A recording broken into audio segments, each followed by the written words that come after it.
Oh, yeah. The block is hot.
couldn't hear nothing I said. Oh, I gotta switch my camera too. Uh oh.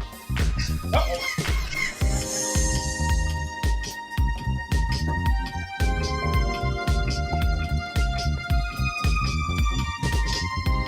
Uh oh. Get back. Switch my camera. Hey. Hey, hey, we are in the house. What's happening, Wes? Gentlemen, When's the last time Wes been here right at the beginning of the show, Chris? hold on. For Never. some reason, I got. Never. I'm not getting no Never. volume. Hold on one second, He brothers. When last he time heard he Wes? heard money and he heard money. He changed his. He was like, oh, let me bring myself to the party. He pulled up for the money talk. Yeah, they started talking at One sec. One sec. Yeah, they started Why is talking at my money lighting to so me. bright? My lighting is hella bright tonight. High def I'm coming, audio. gentlemen. Yeah, we gonna rock like that. Mm-hmm. Say less. I need to get some What all I people. got running, Hello, man? just Kia Real Talk Daily. Hey, Kids, just Kia. Kaya's here.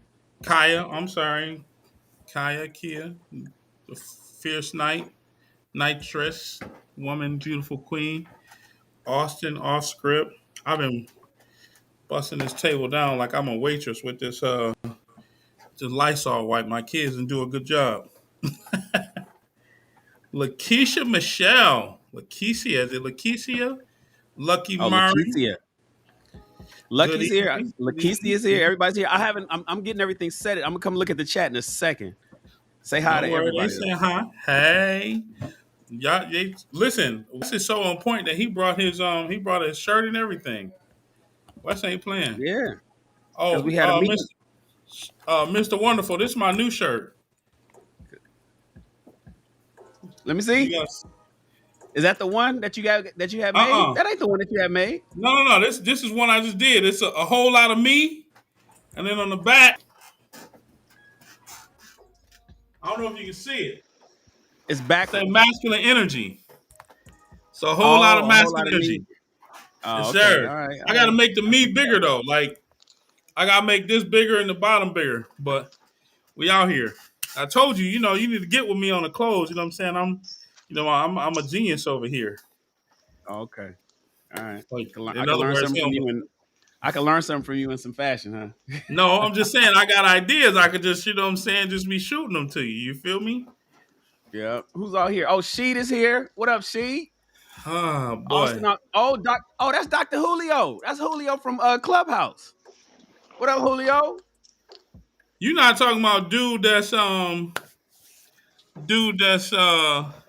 He runs a that lot of rooms. He does a lot of relationship stuff. He has a podcast on YouTube called Austin Off Script, I wonder and is he's that on the Clubhouse same. a lot. So he's Austin Off Script on YouTube, but he's Doctor Who. Everybody on Clubhouse knows him as Doctor Julio. Man, shout out to you, Doctor Oh, Julio. that must Indeed. not be that guy like Mr. Lucario or something like that. This guy gives the No, worst toxic no. advice. I, Lucario's the homie. Lucario, he's bruh, okay. So Mr.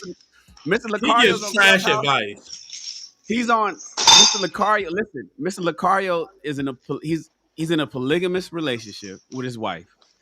He has a YouTube channel as well, but he's also on Clubhouse. Like a lot of people is on Clubhouse and YouTube together. Lucario though, his advice, It's in my toxic. personal opinion, is intentionally uh But he's also on incendiary. Clubhouse. Like a lot of people is on Clubhouse and We'll YouTube. throw it. I'll put it there. He's intentionally incendiary. He throws powder kegs in just to blow up shit. So that's what Lucario does. Now my hands are sticky. But That's You might want to keep what that yeah. up? to yourself, He's Chris. super toxic.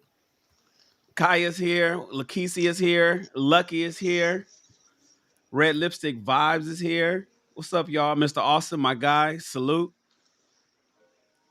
Lucky says she loves the energy. Lucky has a YouTube channel. I'm glad she finally started. She need to get some more videos going. No, she's doing. Kaya needs to get some more videos too. Kaya, you're not recording a lot like you're supposed to. Security boss is here. All my good friends is here, man. We getting ready to have another episode of Ask a Black Man Anything. I'm super excited. We got it. We got to go because I'm watching the movie today. That test that we ran last night, Chris. What movie you When you were watching? when you were busy. Sir, I was not busy last night. Thank you. Give me that Look, hand Wes, sanitizer. Wes. I I called can't get Chris. I up. said, I'm, yo, I'm live. I said, Chris, Yeah. I need to run a test on Zoom because I don't have a Zoom. I was getting ready to buy a professional Zoom, right? Right. And I needed to test something. So I called Chris. I was like, Chris, I need to run a test real quick. He was like, all right, for sure, no problem. This nigga. I don't know what you're talking about. You need to stop lying. On record. Yeah. Okay. You need to stop Okay, lying. This Chris. dude called me, and I was like, "What are you doing?" We'll leave it at that. Anyways, the test worked out. So I It ended was up. 10:30 at night. I was in the bed. I I was bought. getting ready to go I went to ahead sleep. Is and that bought why the your hands are still sticky? This was last night. You ain't exactly. You ain't wash your hands. Listen, man. Right. I had to work it out. I went ahead and got Zoom for the year. So tonight, the reason I wanted to do that test last night, Chris, is because tomorrow is the last day I'm reading. I'm reading the last chapter of Think and Grow Rich, and it's about the six ghosts of fear, and we're learning about fear. But you remember that movie by Thank you, Jeremiah. Will Smith and his son Jaden Smith called After Earth? Y'all remember Yeah. that movie? Yeah. Yeah. Yeah. So that's what we're watching tonight at Oh. 8 o'clock. And I'm inviting anybody that's watching, anybody want to come in, anybody want to pull up, let us know. I'll send you the link because we're doing a watch party with that. So I bought the movie, I got the professional Zoom, and so I'm gonna stream that shit in high definition to everybody's device. So And so then we can Shan. watch that. So Yo, Shan. The Think and Grow Rich. What's Get my that, new Chris? shirt. Let Y'all me go to send my it. page and get my I'm new trying to shirt. see does it say ask a black man anything. Let me see it. It you says talking a about whole what we lot of voted on masculine earlier? energy. You talking about what we voted on earlier and we all agreed on? Wes, Right, that right, what you talking about? For right, 2020. For right. 2020. What up, Wow. Shaheed? Yes, Lucky. You can ask us literally anything. If you want to pull up, we have a segment. Give me 1 second. Lucky, we have a segment where you can literally ask us any question. No question is off limits. So with that being said, let me jump into Shan. You want to finish that, and then we about to bust this thing open. Be Wait, careful Shan, really though. quick, Y'all be Did brother. you careful. not just Y'all hear be me, careful. Wes? Y'all I have did just lucky. hear you and I ignored you. Listen, Okay, Shan. well then we're gonna ignore you. Mute Let me him. give some praise to Shan. Hold on, Shan. The Think and Grow Rich. I think it was a brilliant idea, man, to read that. I actually started it while I was on my Keywords. 28-hour drive from LA to Louisiana. So, You drove to uh, Louisiana? yes, I did. Are you moving? No, I am not. Is it a woman over there? I mean, what's happening? Well, let me just, there are women in Louisiana. The state of Louisiana does have women. I just want to say that. But no. I had to come out here to take care of some rental property. Oh, personal matter. Yeah, and I had to and to be out here kind of, somewhat in, I had to be flexible. I didn't need to be tethered to to a particular time. But yeah, so Shan, that's the only thing I wanted to say, man. Was it's a dope series, man. I'm definitely going to finish it, and I definitely was enjoying it on my trip here, brother. Yeah, man. You're gonna love that. You're gonna love the book. Tomorrow we Yeah, do a recap on it because it's not just a regular book. It's a book of shit you got to do. So you're gonna right, read it. Once you get past chapter 2, there's things that you have to do. We're gonna talk about that tomorrow because we're reading the last chapter 15 right, tomorrow, and right. then after that I'm gonna do a recap of everything that everybody has to do. Like so for me, you got to really read the book. But for me, it's 7.5 million, right? So I need to do 7.5 million by 2023.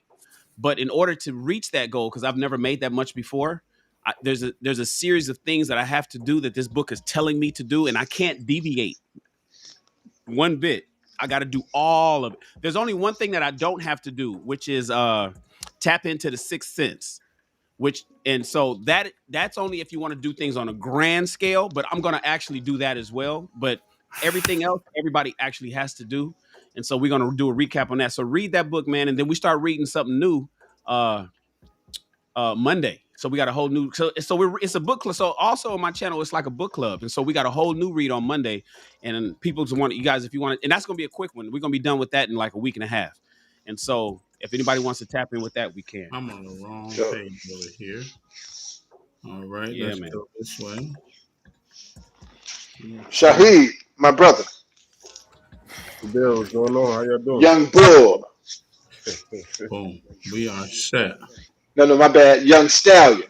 For the cowboy. I see you, That's fair. Jabron.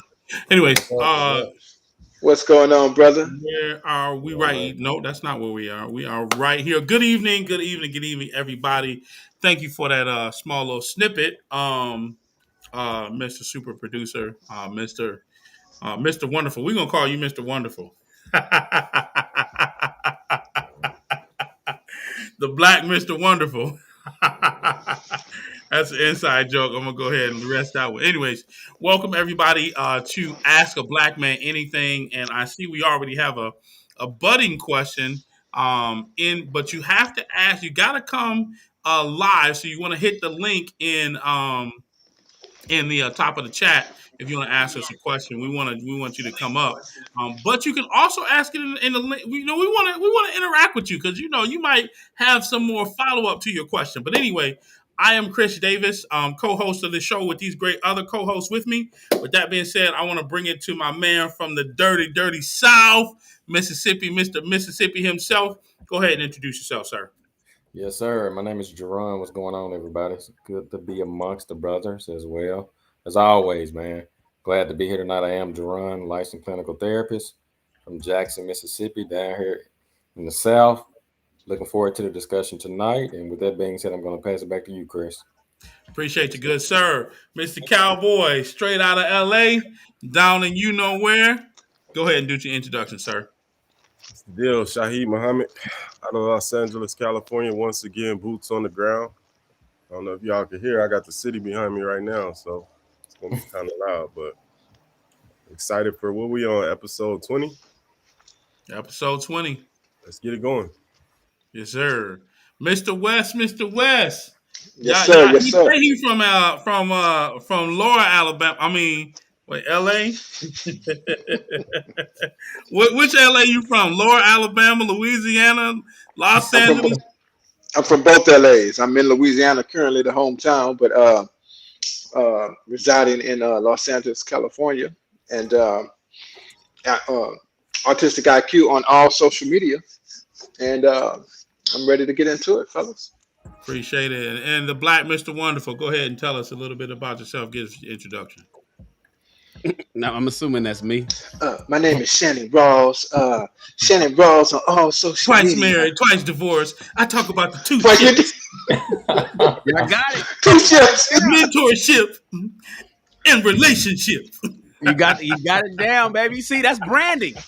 Branding. You see what happened, everybody? Did you witness what just happened? That is what we call branding. And if you guys are interested in becoming a successful entrepreneur, you must master branding to the point that your homeboys can repeat word for word your own introduction. I am Mr. Shannon Rawls. I'm 49 years old from the West Side, Los Angeles, California. Twice married, twice divorced. I like to give a lot of advice to young men, but I've been giving it to women as well, especially since I moved over into the YouTube space. I'm a fashion designer. I'm a creative director. I am a fashion merchandiser. But more than anything, I am, according to Chris, Mr. Wonderful.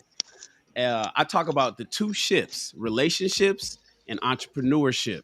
I tend to talk about relationships more because people like to have those spicy conversations, and a lot of people is looking for love these days, especially in the black streets. So if you want to follow your boy, learn some stuff, make sure you come to Shannon Rawls YouTube channel, or just go to youtube.shannonrawls.com or youtube.com/Shannon Rawls, or whatever you want to type. I'm Shannon Rawls across the world. All the other Shannon Rawls in the world understand that the username belongs to me.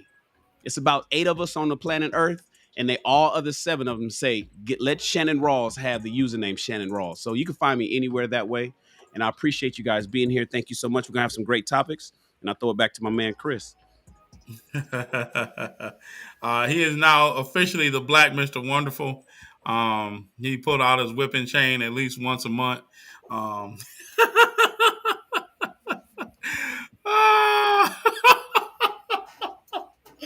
but that's an inside joke. Anyways, I am Chris Davis. I am from Buffalo, New York. I talk too also about the two ships, relationship and entrepreneurship, but not as much as this guy over here. I am an entrepreneur. I own my own company here in Atlanta. I am uh, CEO. Oh, I thought he was out to dinner. He said he pulling up. CEO of a company called Pink Slip LLC. I hire and employ people to work from home. I'm also the only Black entrepreneur that you know that has created a board game and also wrote 2 books. This is my first book, The Edge of Greatness. So if you think Michael Jordan, Oprah Winfrey, all of the greats, Wayne Gretzky, they all have their way about them that they've reached their own level of personal greatness. And my book talks about how you can attain your own personal level of greatness and how I developed and came up with the idea for the board game. Second book I came out with is The Ultimate Vetting Guide. A little bit about me is I'm also divorced. I was married for 15 years, once married, once divorced. Uh, and I'm just chilling right now. So my I'm available for the record. I'm a creative, so just know that if yeah, my DMs is open. As you see it right here on the screen, the real underscore Chris Davis. Slide in my DMs, but just know I may respond in a couple of days. The board game I created is called Fire. Like I said, I'm the only Black person you know that's designed a board game. I'll show it to you real quick because guess what? We want y'all to be able to see all of my greatness and my genius well in advance. That is the game right there, ladies and gentlemen. It's kind of dope. I don't know anybody else has done it, so I got to brag a little bit. Toot toot my little horn. My second book, real quick, The Ultimate Vetting Guide, is basically teaching you how to vet potential candidates. Because here's the thing: if you're going to be in the dating space, the relationship space, you want to be able to ask the proper questions to get those people to really reveal themselves, the true self, and not who they show themselves to be on the surface. With that being said, I want to toss it over to Mr. Amazing Media out of Screwston. Uh, Go ahead and introduce yourself, sir. Well, it's Dallas tonight, so fresh off the highway, just making it to location. So, can y'all hear me? We can. Yep. Colin Hardiman, founder, executive producer of Amazing Media. Glad to be here, support my fellas. Glad to be here on this show. Episode what, 20? Episode 20. Episode 20 here at Texas Live in Arlington, Texas. So here in Dallas. But yeah, let's get started. I'm glad to be here. So I did see a question. I think it was Lucky that asked a question in the chat. Let me go and pull that question up. I know that's not the first part of our segment, but I want to pull it up real quick. I think she said, "Why?" Let me find it. Where is it? Or look, if you could just Did repost she your ask? question. I don't think she She asked it. I did. think she. Oh, she did. She did. She said, "Why do black men play dating games and waste time?" That is a hell of a question. Mm. Hell of a question. Oh, I see it. I see it. I see it. Yeah. That one right there. You want to jump on that first? Ooh. I don't think I want to jump. That's hot fire. I want to talk about really being bored. I know that's something that a lot of people talk about. Mm-hmm. Um, and I think that should about being in relationships and being unfulfilled. I think it's important that we jump to our first hot topic and see, if people are bored in their relationships, being unfulfilled. What you got for us, Mr. Super Producer?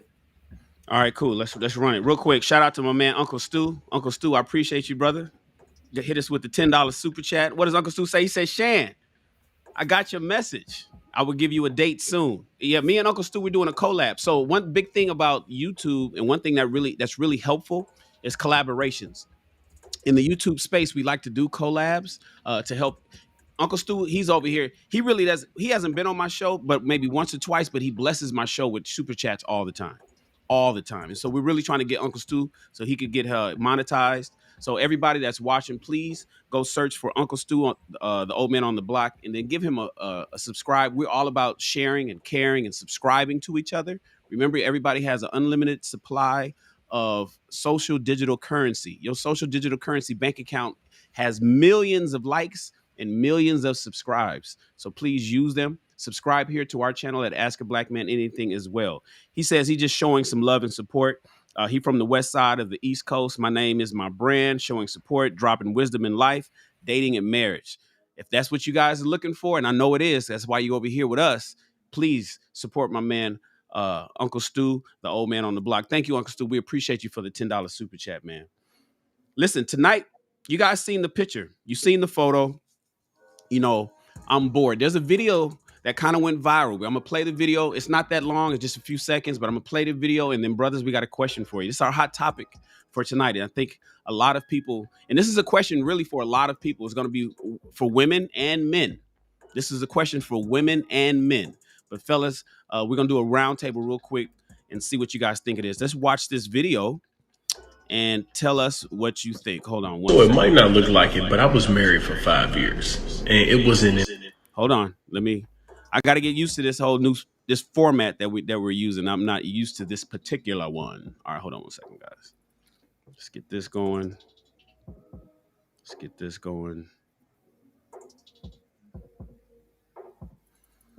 All right, here we go. Watch this video, you guys. So it might not look like it, but I was married for 5 years, and it was an incredible relationship. I did not have any problems in a relationship, emotionally, mentally, or physically, really. The only reason I left that relationship is one thing. I knew I wanted more. You might call that greedy, you might call that selfish, and I agree with you. You cannot get out in this world and live unless you are selfish. And what I've also realized now is that I'm not interested in getting in a relationship for comfort anymore. I want to grow to the highest level, and I can't do that being comfortable. Fellas, the brother says that he So it might not look like it, but I was married for 5 years. and he left his wife after that simply because he was bored. For no vow breaking reason. He left his wife because he was bored. He left his woman that he made vows to. I think, let me go read the standard wedding vows. Hold on one second. So the standard wedding vows is I, state your name, take thee, the person you're marrying, to be my wedded wife or husband, to have and to hold from this day forward, for better, for worse, for richer and for poorer, in sickness and in health, to love and to cherish till death do us part. Now, this brother here left his wife simply because he was bored. But people are leaving each other like it's, there was another video, and I should play that video, where dating is a bad idea because it teaches people how to leave people. You can, before you get married, and the video was kind of basically saying, before you get married, you can date as many people as you want. You're encouraged to date in your 20s, and what you're doing is you're meeting people, you're getting to know them, you get into a relationship, and then you leave them until you find one that you really, really like. But along the way, you're learning how to leave people. You're learning how to break up with people. And now within the Black community, we have a 60% divorce rate. We got a brother right here who left his wife after 5 years because he is bored. The question to you, brothers, is how important is it? Hold on, I'm sorry. How important is it to have a excited exciting marriage? Is a slow and mundane love life worth keeping?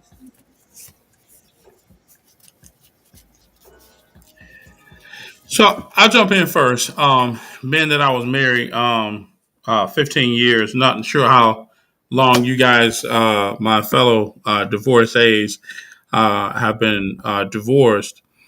Marriage is very boring.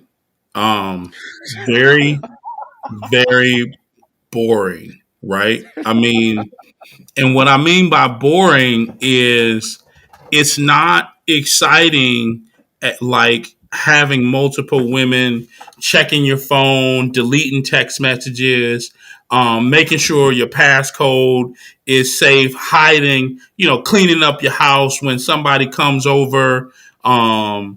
And throwing away earrings that somebody left in the bed or drawers that that's exciting if you're single, right? Because the rush of having to find every single thing is excitement. And I don't mean excitement like it's fun. It's just there's a rush there. But being married. It's very routine. Now, here's the thing that's not routine: having a purpose, knowing your purpose, and being able to go after your purpose. And while I don't support divorce, if you unless you're in an abusive situation, physically, mentally, socially, psychologically, sexually, financially abusive, if you're in one of those, by all means, get out, right? Um, but if you're not fulfilling your purpose, or if you're walking on your purpose and your person that you're connected to is not helping you in your purpose, then you will feel like you're not with the right person. And typically, when you're not on your when you're in your purpose, and the person that you're connected to is not helping you succeed in that, it becomes like an anchor and you become sluggish. I can tell you because I have this book now and I've been divorced.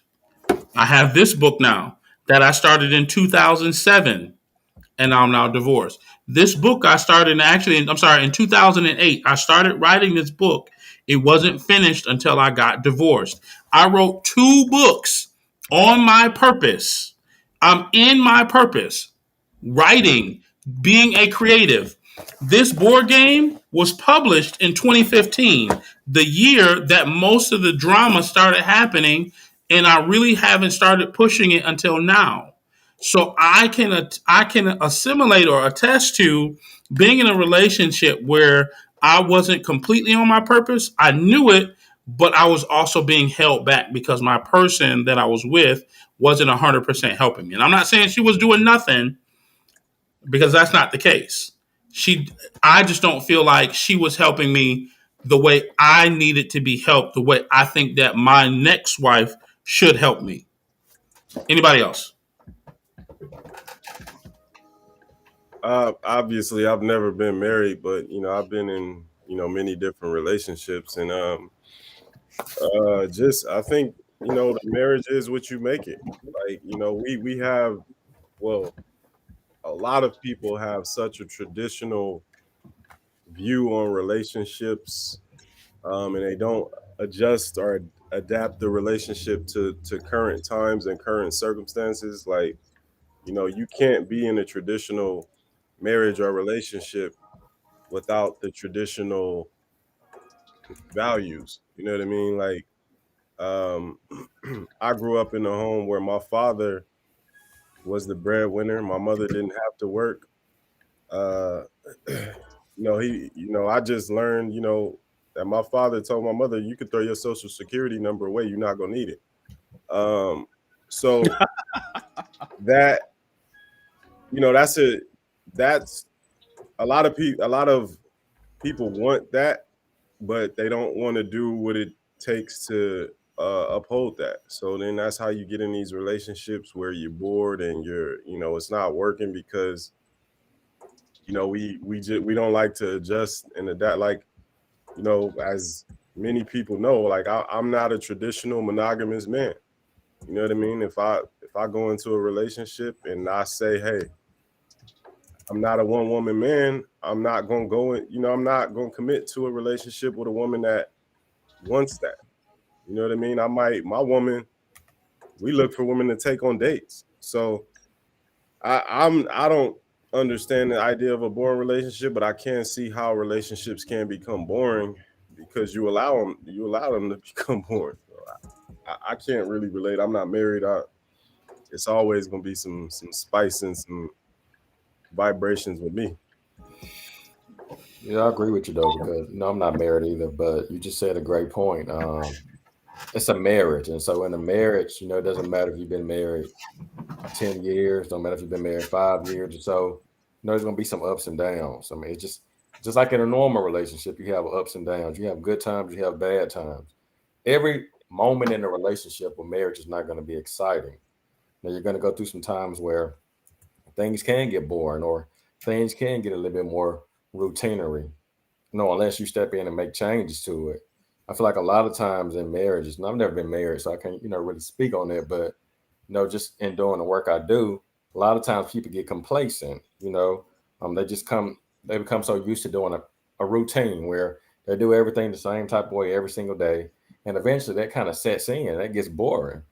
As we get older and, we've been in marriages and stuff, we start to grow and we change as people and we mature. We hope to mature as a whole, as a unit, but we also grow individually. And so sometimes I feel like people, they may be growing and developing, and they feel like their partner is not. And so they feel like their partner is remaining stagnant, feel like their partner is not, putting in any type of growth. And so that makes them want to leave, or that makes them want to kind of step out and kind of seek other things. But I do feel like, when you get married, as Shan shared the values and the vows you make, you get married for rich, for poor, and for a whole lot of other things. And so things like that takes place in the marriage. As the man, you have to be willing to kind of step in and see what's going on so that you can make those changes. So it won't get to the point where it's so routinary or it's so boring. There's always some type of form or fashion or some type of moment where you can step in and make things a little bit better than they are. So if a relationship gets boring to the point where you want to leave, a lot of times you need to both look each other in the mirror and work it out, because a marriage shouldn't get to the point where it's so boring that you want to leave. So that's just my perspective on it. But I've never been married, as I said before. Got it. So are you guys suggesting, and it's just are you suggesting that because you made the commitment? See, because what happens if only one person is what happens when you're not on the same sheet of music and you got one person? And I'm saying that there's no vow breaking reason. Nobody cheated. There's no drugs. There's no physical abuse. Maybe there's no, uh, uh, mental abuse. You know, but you just got somebody that don't want to go out. They don't. They're kind of set in their ways. They don't want to. They don't want to work out. They don't want to. Do any kind of recreational activities. They're not really interested in vacationing. You didn't really notice before you married them, or maybe they became that way over time. And as the young man said, let me throw it up real quick. As the young man said, he hold on.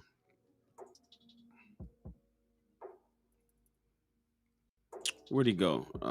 Right So it here. might not look like it, but and what I've also realized now is that I'm not interested in getting in a relationship for comfort anymore. Right there. I'm not interested in getting in a relationship for comfort anymore. And maybe it is comfortable. But then now you got two people who's thinking differently. One of them want to hustle and work hard, want to get up before 7 o'clock in the morning, want to stay up late, do what's necessary to maybe increase their economic status, their socioeconomic status, increase their finances. Then you got one that just wants to stay in bed and watch TV all day. Doesn't want to contribute or help their spouse. They're like, we're fine. They're content with living paycheck to paycheck. Are you guys suggesting that simply because they married them, they should suffer? I'll use that word. They should suffer and deal with that for the rest of their life? Even if they So communicate, they should tolerate that kind of marriage. I'm talking in the vein of marriage here. they should tolerate that for the rest of their life? Or can you consider that being maybe they were misled, or they were duped, or they didn't expect this, and things changed in the marriage, and maybe divorces, even though, like Chris says, he doesn't endorse divorce. Do you think that there's even a opportunity or a chance that somebody gets bored and the other person is not willing to add any excitement? Lakeisha said it. You got to do the work to keep the marriage excited. But what if somebody doesn't want to keep it excited? They like just chilling. What do you do then? So, if I could speak to it super quick, so generally speaking, I would say, in situations like what you just described, where two people are clearly, whether they evolved differently, they grew to they grew apart, or they came together and for whatever reason, they didn't truly know each other. I think in any of those scenarios, people should be free to do what's most authentic for them, even if that means divorce. And as hard as divorce can be, and I've been there with you, Sam. Um, there's no point in two people being miserable or making well, one person making someone else miserable, and there's no point Right. in the other person having to endure it. However, what I will say is, you know, I think Chris said it off the top, which is marriage is boring. I think it was Chris that said it. But marriage It's is funny. marriage. I keep every time y'all say that, I laugh. Just marriage is boring. Like 3 words. Marriage is boring. It's like God, ow, I cringe because it doesn't have to be. It's like Wes. Isn't it only boring if you make it boring, or if you get with somebody who drives it into boredom? Listen, yeah, and but the institution of marriage itself. I mean, you can try to be exciting. You can do things. You can continue to date one another, which I encourage that. I think you should. But at the end of the day, what's that old phrase we've heard? There's nothing like, especially for a man. There's nothing better than some what's the word? What can we use? There's nothing better than some kitty, than some new kitty. Uh, the reality of it is that it's a mundane situation. Even there's only so many dates you can go on before your dates start to be recurring in the best scenarios. So I think you have to be a person who can embrace the mundane. And for me, like, yes, marriage is boring as fuck, and I love it. I love it. And but I've come to that particular place. Well, I've always kind of been there. When something is good to me, I want more of it. It's just like at a restaurant. There's I have a specific meal I get at every different restaurant, and I'm not curious about what's on somebody else's plate. No, I don't want to touch your food. Yes, it looks beautiful, but I'm not interested. This works for me. This is good, and I want to eat it every single day, twice a day. That's a tip, fellas. Eat it twice a day. That's it. All right. Yeah. Listen. I'm gonna show you guys something real quick, if you don't mind. Where's my screen share? Let me do my screen share. Chrome tab.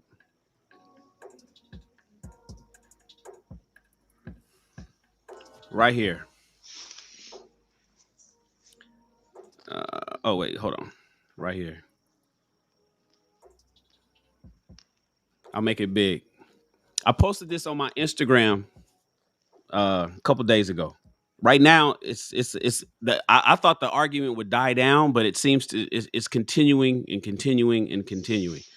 I got people mad at me because I posted it. I think it's about, I don't know, maybe a couple hundred comments. See, Ron Perlman, we all know him for the movie Hellboy, Right. and he was in Sons of Anarchy. He just divorced at 71 years old. And this speaks to the boredom. See, this young guy, he said he left his wife after 5 years because he was bored.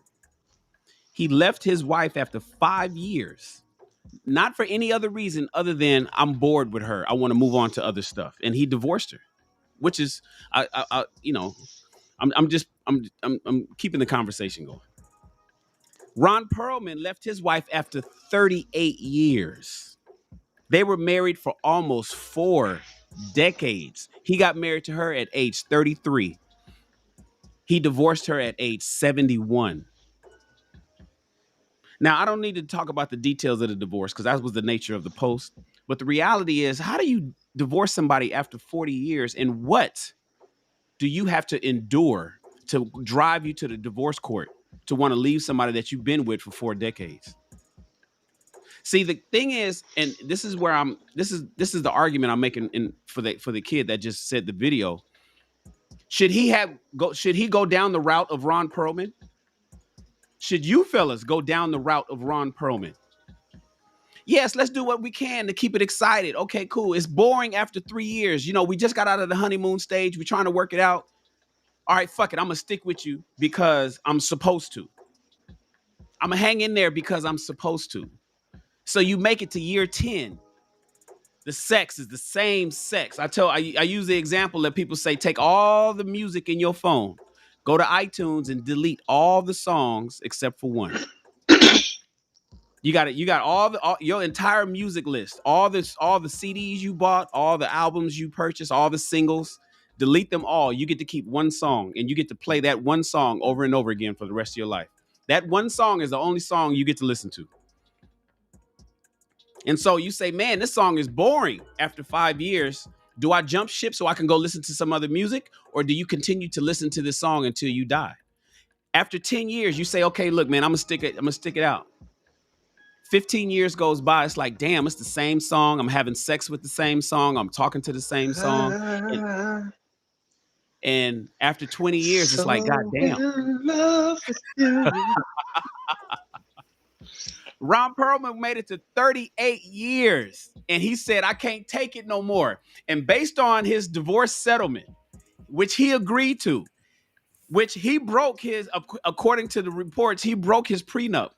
They had cheating in the prenup, and he wouldn't cheat it. He got him a young 46-year-old woman now. Ron Perlman, this brother right here on the screen, has a young 46-year-old wife. Fiance. He has a young 46. He got engaged before the divorce was finalized. So he has a young 46-year-old fiance. Let me see if I can remove that down. Yeah. A young 46-year-old fiance living in Pasadena. He gave up the house. He gave up the house. He gave up the house in LA. He gave up half the shared bank account. He's going to pay his ex $12,500 a month until he dies. He's going to pay 20% of his annual gross income to his ex-wife just to get out of that. Are you guys suggesting that he should have waited and kept dealing with her? I mean, he divorced her at 71, gentlemen. He left her at 71. What do you say to the young man that sees himself turning into a Ron Perlman? He's at year 5, but he could see it coming down the road that in 38 years, she's going to drive me crazy. What do you suggest to him? You want him to go out and cheat like Ron did? Or you want him to stick it out and break her heart later on? It's a lot of things you guys got to take into consideration. Do you leave? Do you say, I'm bored, bye? Or do you say, you know what, I'm bored, but I'm going to stay here because, I made a promise that I didn't know that I can keep, but I'm going to do my best to not hurt your heart. Wes, can you kill a song? We get it. All right. We get it, Wes. All right, I just wanted to make my point. I'm done. You finished or you finished? I'm finished. No, but in all seriousness, I mean, you don't wait 40 years to get to a particular point. I think, and so it really, for me, which is why I'm still single today, I talk to the people that it's really about vetting, right? If you're vetting the person well enough before you get to that particular phase, then you won't have to be in this phase where you're feeling like she just decided to not go to work, not work out, not help you here, not help you there. There are things that you as a man have to do um, in order to encourage her and keep her engaged. But at the same time, you can do everything in the world to try to help her, manipulate her. And I don't mean it in a bad way, but manipulate her to try to do whatever it is that you want her to do. But at the end of the day, that woman, if you're a man, that woman is going to do whatever she wants to do. And she's going to not do whatever she does not want to do. And no matter how much love you say you have, love is not going to make a person do something in a marriage. A decision is going to make a person do something. They may love you, but they have to decide to do it. They have to take action. And what I mean by love, the feeling of love. Oh, I love him. That's not going to make them get up and work out. They got to love themselves. That's not going to make them want to help you. I can tell you for a fact, I was in a relationship with somebody and I shared with them, I said, these are the things that I need for a person to do in order to connect to me, to make me feel loved. And I talked to about it till I was blue in the face. Did the person do it? Let's just say I'm still single. So that's my take on it. Like you can talk and talk and talk, but you shouldn't wait until you get to that point where you're like, you know what, this is just not working. But if you figure that out beforehand, then you won't get to that place 5 years down the road where you're like, oh, okay, I'm done. So that's where I am on it. So Chris, question Uh, for you. So, what can we do here at Ask a Black Man Anything? What can we do to make you feel loved? Go buy my book. Tell all your friends. Tell 5 of your friends to buy my book. Matter of fact, buy both of them. Okay, go on to the link on my Instagram bio, the real underscore Chris Davis. Buy 5 copy of these. Tell 5 friends to buy them, and then and tell your friends to tell their friends. Tell your friends to pull up, and support my this is how I eat. That's how I eat. That makes And me you'll feel feel love. loved. Yes. I appreciate that, brother. Well said. Oh, Kia, what city do you live in? Kaya, am I saying it right? Just real talk daily. What city do you live in? I'm probably blowing your name. Let me look at it. She says she bought it. I need to find out what city she live in. I might All have to right. sign the book for her if she close enough. Yeah, man. Well, do you get bored if you marry? Is boredom good enough reason to leave? In my personal opinion, no. It's all about vetting, right? That's one of the reasons why I'm purchasing one of Chris's books, because in my future relationships, I want to be able to identify the red flags, even though something else is really good, because oftentimes we ignore red flags, um, because something else is so good, and then when that so good thing tends to not be so good, those red flags tend to flare up, and it's like, yo, at that point, it's too late. So I think we can all avoid boredom in a relationship if we avoid the red flags that show up during the dating phase or during the courting phase. But if you already get into it, say for instance, ladies and gentlemen, you get into a relationship and you get duped. Say for instance, you get into a relationship and you just so happen to have somebody who switched up on you, as we call a chameleon. They changed the colors. You married somebody who was green and they ended up being red after they got the ring, or they had the baby in the ring, or they just got the baby. However you want to slice it, but they got you locked in somehow, some way. What do you do at that point? Now, if you married to them, okay, I'll tell you right here, and I don't know if this is in Chris's book. Do not marry anybody who's not willing to go to counseling. Period. In fact, do not get married if you and your girlfriend, boyfriend, fiance, person that you're dating in an exclusive relationship isn't in counseling. If counseling is not part of your dating, don't jump the broom. Fellas, don't jump the broom with a woman who's hesitant to go to counseling. If she says, I'm good, I don't need it, Run for the hills. Trust me when I tell you that. Trust me when I tell you. Absolutely. If you run into a woman that says I'm good, I'm okay, and say for instance you believe that she is actually good. Say for instance you think that there's nothing wrong with her that you can see. You don't see any problems with your woman. Go to counseling anyways. Ladies, if you got a guy that says, "Oh baby, we don't need counseling. Look at us. We're having fun. Our sex is great. We make money. We're traveling. We're enjoying life. We're laughing. We never argue. Why do we need counseling? We've never had we had like one little slight disagreement over the Lakers versus the Clippers 6 months ago. We don't ever fight. Why do we need to go to counseling, babe? No, we don't need to do that. Let's not go to counseling. Run for the hills, ladies. Run from that man. I don't care how great the relationship was. In fact, if it was so great, he should be excited to go to counseling. Counseling should be required as a premarital prerequisite.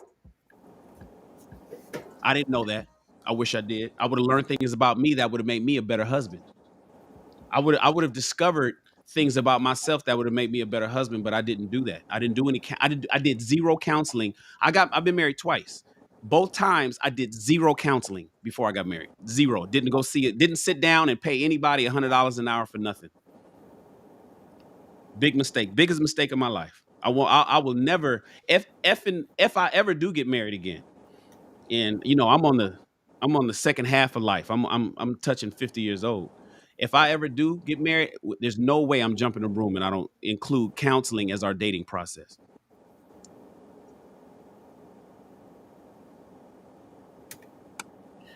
Oh, Absolutely.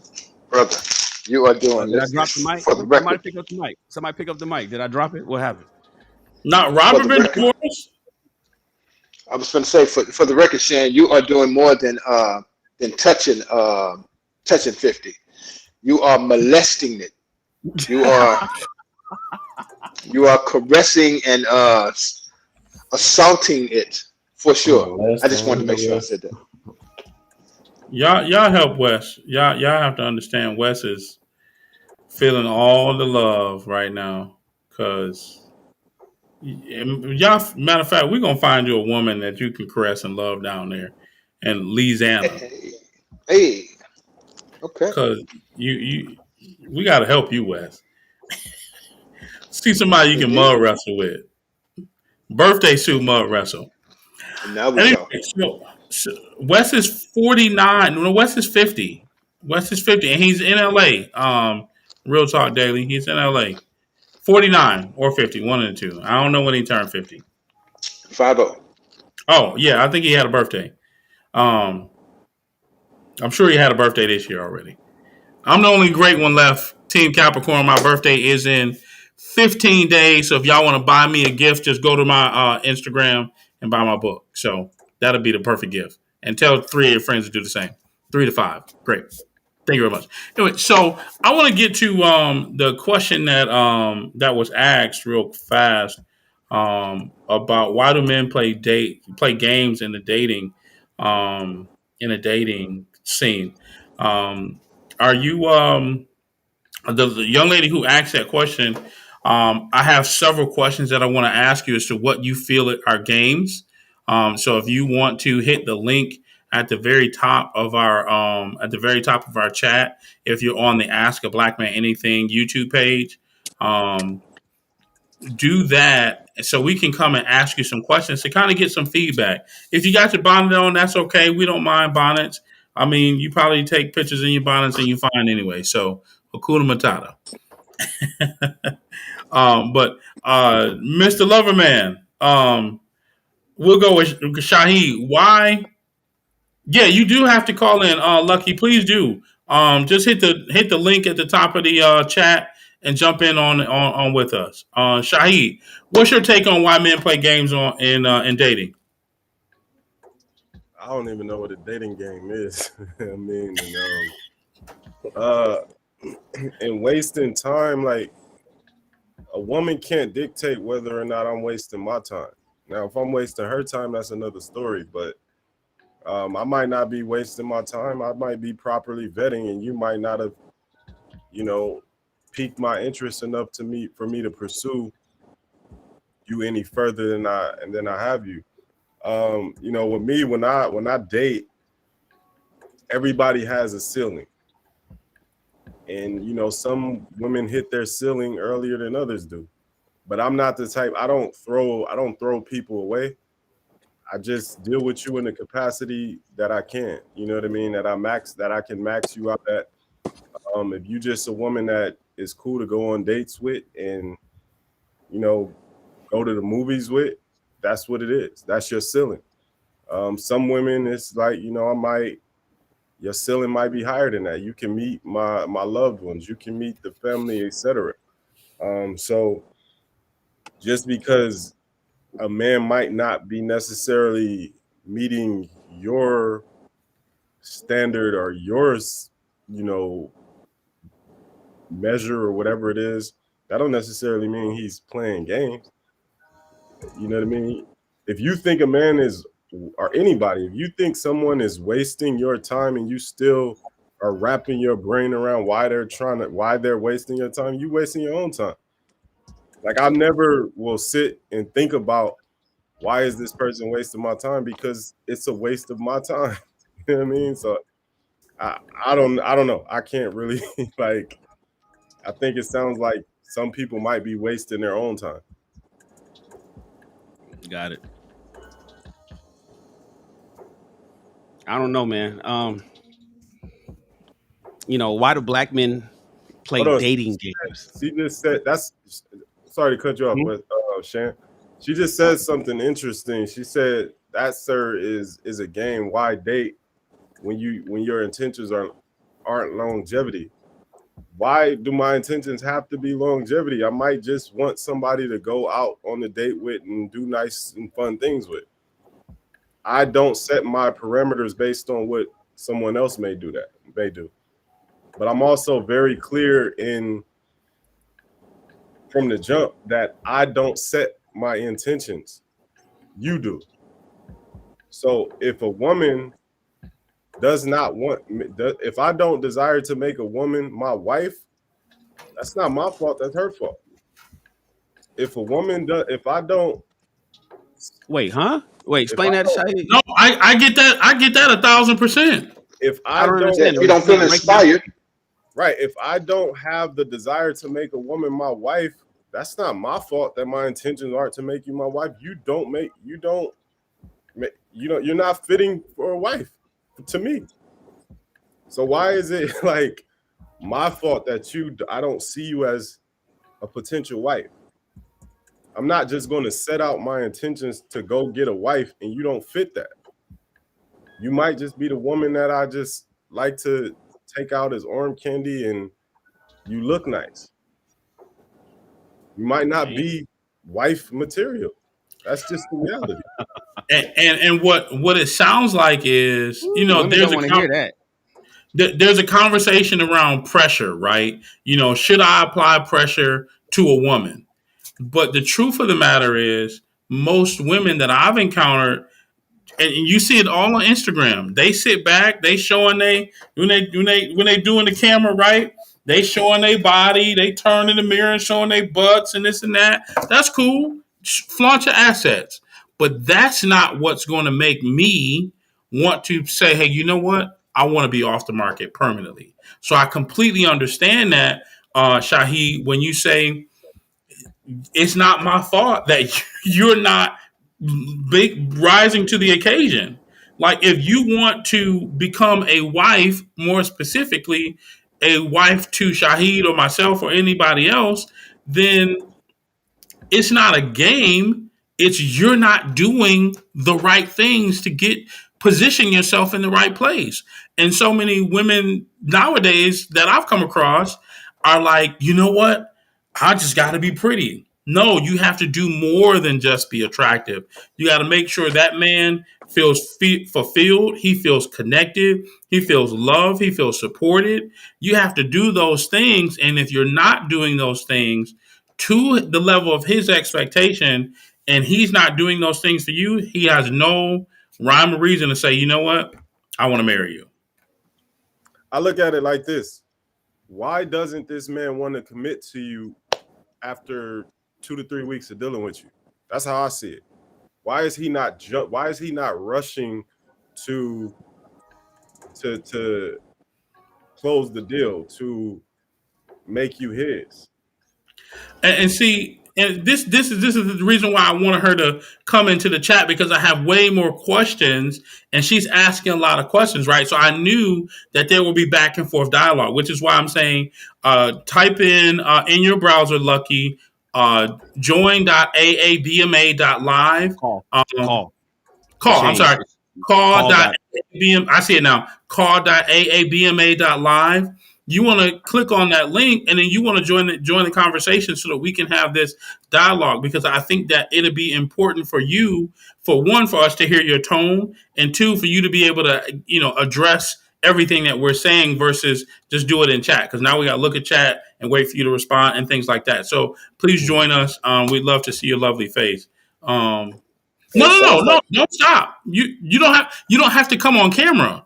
We just you don't have to come on camera. There's an option to turn the camera off. We just want to be able. Oh, you're working. Okay, so you keyboard warrior right now. That's fine. but it Keyboard warrior. sounds I like get it. it sounds like without the full context and hearing her voice, what she's saying, it sounds like she expects every man, whoever he dates, to walk in thinking that's my wife. Like, no, I'm attracted to you and I want to see what you're about. And if you can't show me, or we are not matching, then of course I'm not going to be working towards marriage.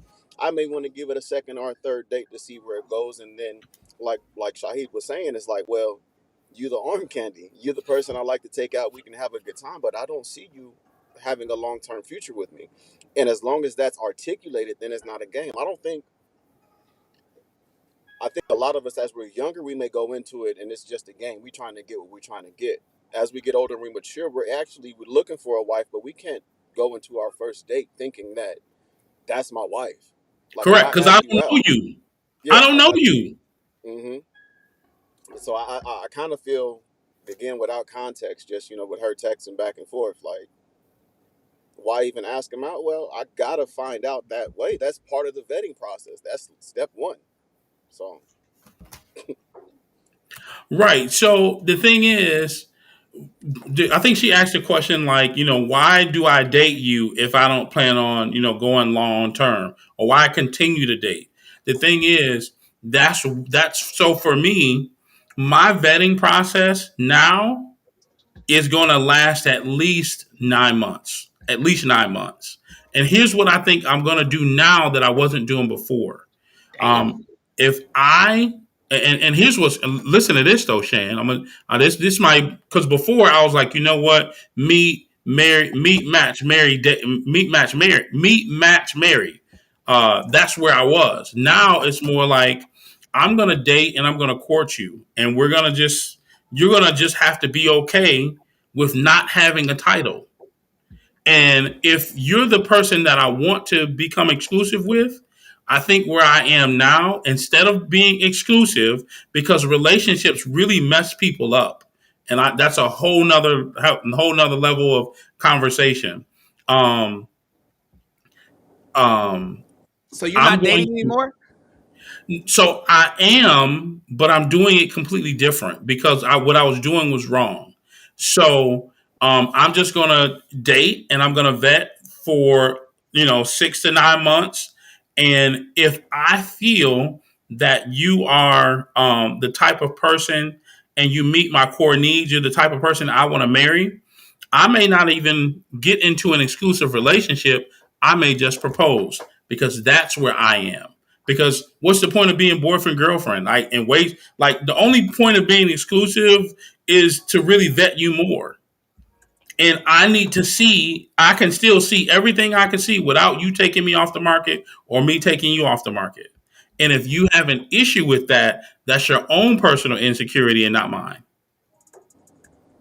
Damn. So the question, Leah said, "Are you saying non-exclusivity?" Yes, I am saying non-exclusivity is where I am. If you don't want to, if you need to have the security blanket of a title, a word to make you feel safe, or yeah, this is my man, this is my boyfriend, then I might not be the person for you, and you have to be okay with that. I'm going to be okay with that. If the question for me, VCH, is marriage the goal, marriage is the ultimate goal. And here's the thing, and if you really look at it, biblically in Genesis, because I'm a Christian, there was no boyfriend or girlfriend. God Mm-mm. created Adam, he created a woman, and he put her there in front of him. And he was working, he was on his purpose, he was doing what he was supposed to do. She came alongside him and she helped him. That's what I'm looking for. I'm working. I have 2 books out. I have a board game. I design shirts and sweaters and hoodies and stuff like that. I'm designing another board game that I can't really go into any detail about because I'm under a non-disclosure agreement. I'm a creative. We have this show. I'm part of this show. So if you're not supporting me in these and I can't support you in your stuff, why do I need to make you exclusive? Why do I need to make you my wife? Why do I need to give you a title? Why do you need? I can't. I can't. I can't. I've done enough on my own. And women say, "Well, I can't handle struggle love." Here's the thing.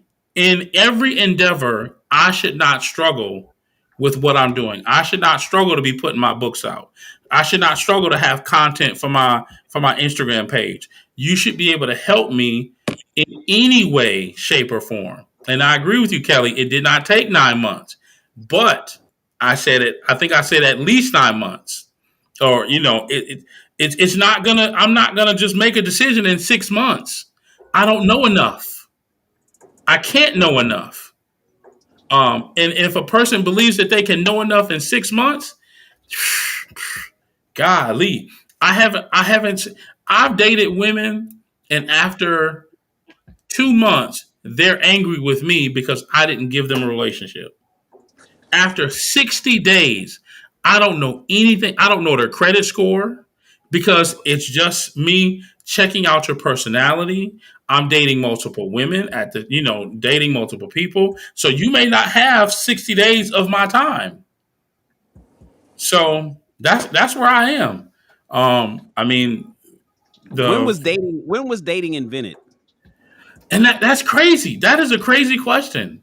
Anybody know? Anybody know when was dating? When I'm gonna when Google did it. when did It's society less introduce than 100 years, right? dating? It's less than 100 years, Probably right? what in about the last 100 years. 1920. The word dating entered the American language during the 1920s. Prior to that, courtship was a matter of family and community interest. Started around the time of Civil War. Courtship became a private matter for couples. Let me read that again.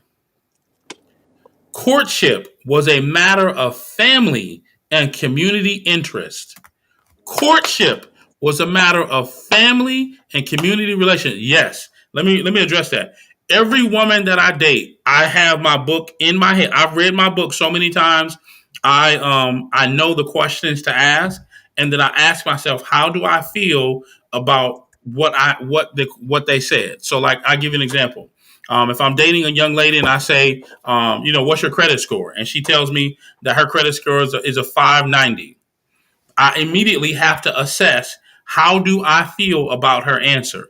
If my credit score is a 745 and her credit score is a 590, and she's in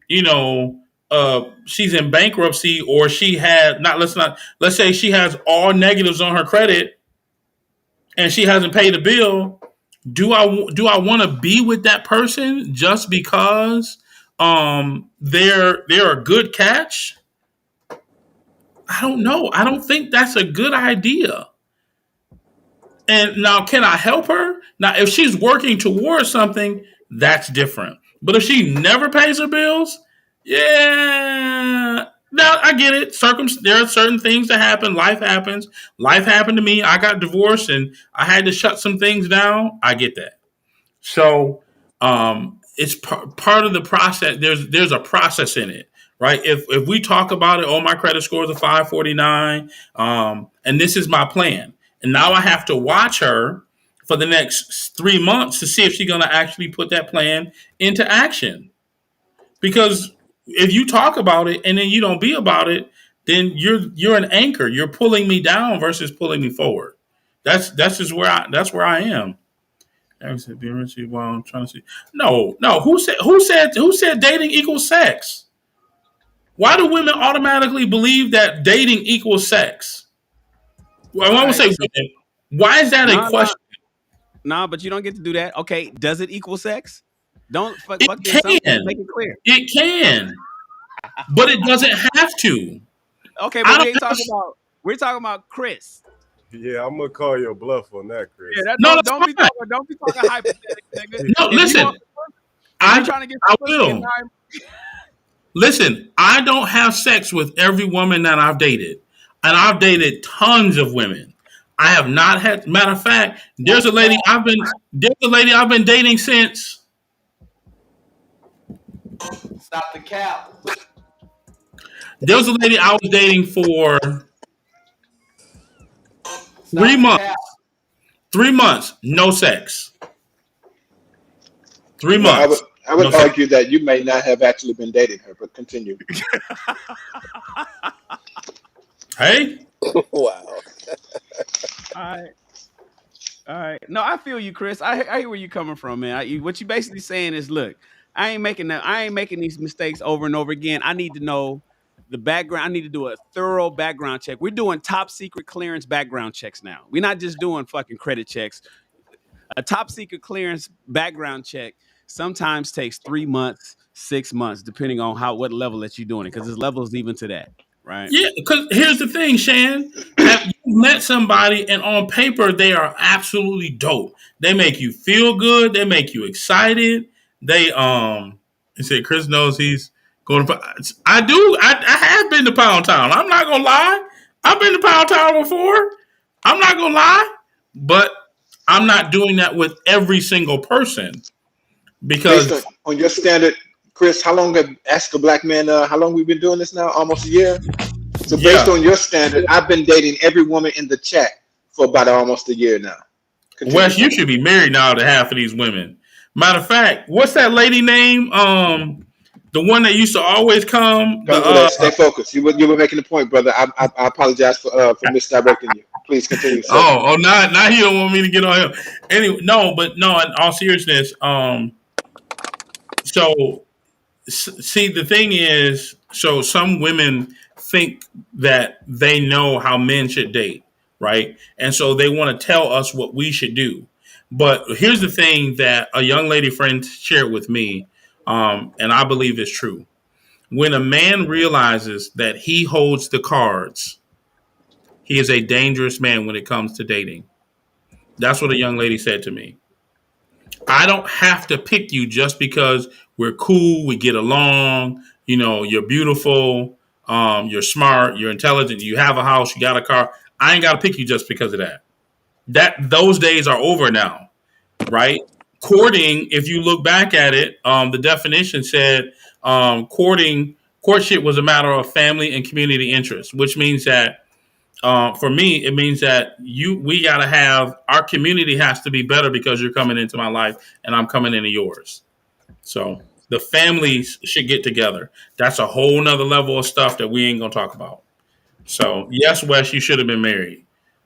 Shan should have been married to what's the old girl from South Carolina, the vegan girl, Smar- Next. Smarell. Yo, she loves Shan. Somebody text her to tell her to come on. She love you, Shan. No, Yes, she nobody's thinking about does. me. Nobody's She thinking about Shan. Nobody's thinking about listen. Shan. There's a lady in the chat that says you I'm handsome going to every bed. show. I'm going to bed alone again tonight. Listen, I just did Another a reel. lonely night. I just did a reel on that. I wake up every morning by myself. Every Is that morning. because you kick him out, Shan? Is that because you kick him out before you go to bed? Nah, man, I like to keep them here. I don't. I ain't Shan, what you I'm gonna leaving send for? you my reel. What you leaving for? What you leaving for? We can go. Don't you want to do brunch? Let's go to breakfast in the morning. Just stay. It's I a don't like whole to lot do of cap in here. that. It's a I whole like lot to. of cap, I'm Shan. telling you. Stop the cap. For the people that say I got mad women, Shan, I'm about to send you my reel right now. You gotta, yo, it's hilarious. It's I on gotta, Instagram. yeah, I just sent it to you on Instagram. No, don't share it either. I'm about to put it up. Full of.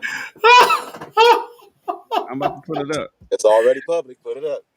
It's got music in it, so you can't. Man, we ain't monetized. Yeah, they cut that part out. Hold on. Yeah, it's already public. I sent it to your DM. Huh? I sent it to your DM. Leah, you follow me on Instagram. You could go and look at it. Y'all, I don't understand y'all people. You said I was who's? Oh, somebody thirsty. Wait a minute. Who is that, Shan? Sexy face. I'm saying. Who is that with the little? Is that who you was your company the other night, Shan? Is that what your iPad, phone? That's it. I ain't got a whole bunch of women. This is where you make it Wait, what you permanent. doing, Chris? You on that For the thought? people that What's going say on? I got mad women, I wake up every morning just like this. Nobody over here. iPad, phone. That's it. I ain't got a whole bunch of women. That's it. Quick share. So I go to McDonald's in my hometown just now. Order hot cakes. The window. That's a handsome motherfucker. After I pay anything, I ask them for an extra. I ain't gay. That's a handsome motherfucker right there. Well, we'll have to charge you for that. I said, how much? They said 5 cents. So okay. Good job, Shannon. Good job. Will you take a card? I don't have cash. He said, well, no. Next time you'll have to order it at the window. What are we doing? What? It's a nickel. A nickel. For the people that say I get got that out of mad here. women, I wake up every morning just like this. Nobody over here. iPad, phone. That's it. I ain't got a whole bunch of women. This is where you make it permanent. Don't let your character take you where your integrity can't keep you. Yesterday, I was asked, is flirting cheating? My answer is in the comments. Yo, imagine a man saying, if she's extraordinarily single mom, I'll give her a chance. Sex and sexually, we're not allowed to say no. So Yeah, like you know how women say, "Oh, if he's a great guy and he has a couple of kids, I'll date him." That's what that. I just reversed it. No, Kia, when I did that, I was laying in the bed still. Okay, demon I time. think of content and I think stuff is funny, so I like do funny stuff during the week. You know, I kind of mock how the women portray themselves on Instagram and stuff like that. Like I did the girlfriend tryouts, the wife tryouts. Now that one is funny. The girlfriend trials is funny. That's hilarious to me. I should have did it outside, but that one's funny. Anyways, we way off topic. Yeah. Yeah, we ain't never got to put up another video of Chris in the bed, man. Wait. We're not gonna say. Listen, Wes is the king of thirst. Wes is the king of thirst traps. Wes was the first person to do thirst traps in in our group. Wes, Kelly said? What are you eating? Just say her. Hey man, I got this. You know what? I'm not gonna even go there. I'm not gonna do that. Kelly might like the mud wrestle. Kelly don't want a mud wrestle. Yeah, Kelly want a money wrestle. Hey, real quick, Princessa, email me. Princessa, I need you to email me because I need to send you the link. You're supposed to email me the other day. Send me an email to soldiers@shannonrawls.com. Soldiers@shannonrawls.com so I can give you access to our group me back chat. I was looking everywhere, Princessa, for your email, and I don't have it. So email me real quick. All right. Hey, there's someone, I got to say, Snuggle said, why would males subjugate themselves to doing thirst traps? Isn't looking good what a woman is supposed to do for you? Or did I get it wrong?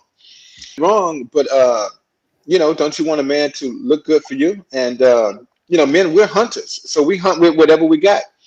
I might lay in the bed and have my chest out, um, to to do a little hunting, maybe perhaps. Whereas Shan might pull up in one of his three Lamborghinis. What colors you got, Shan? Just one, only one. Exactly.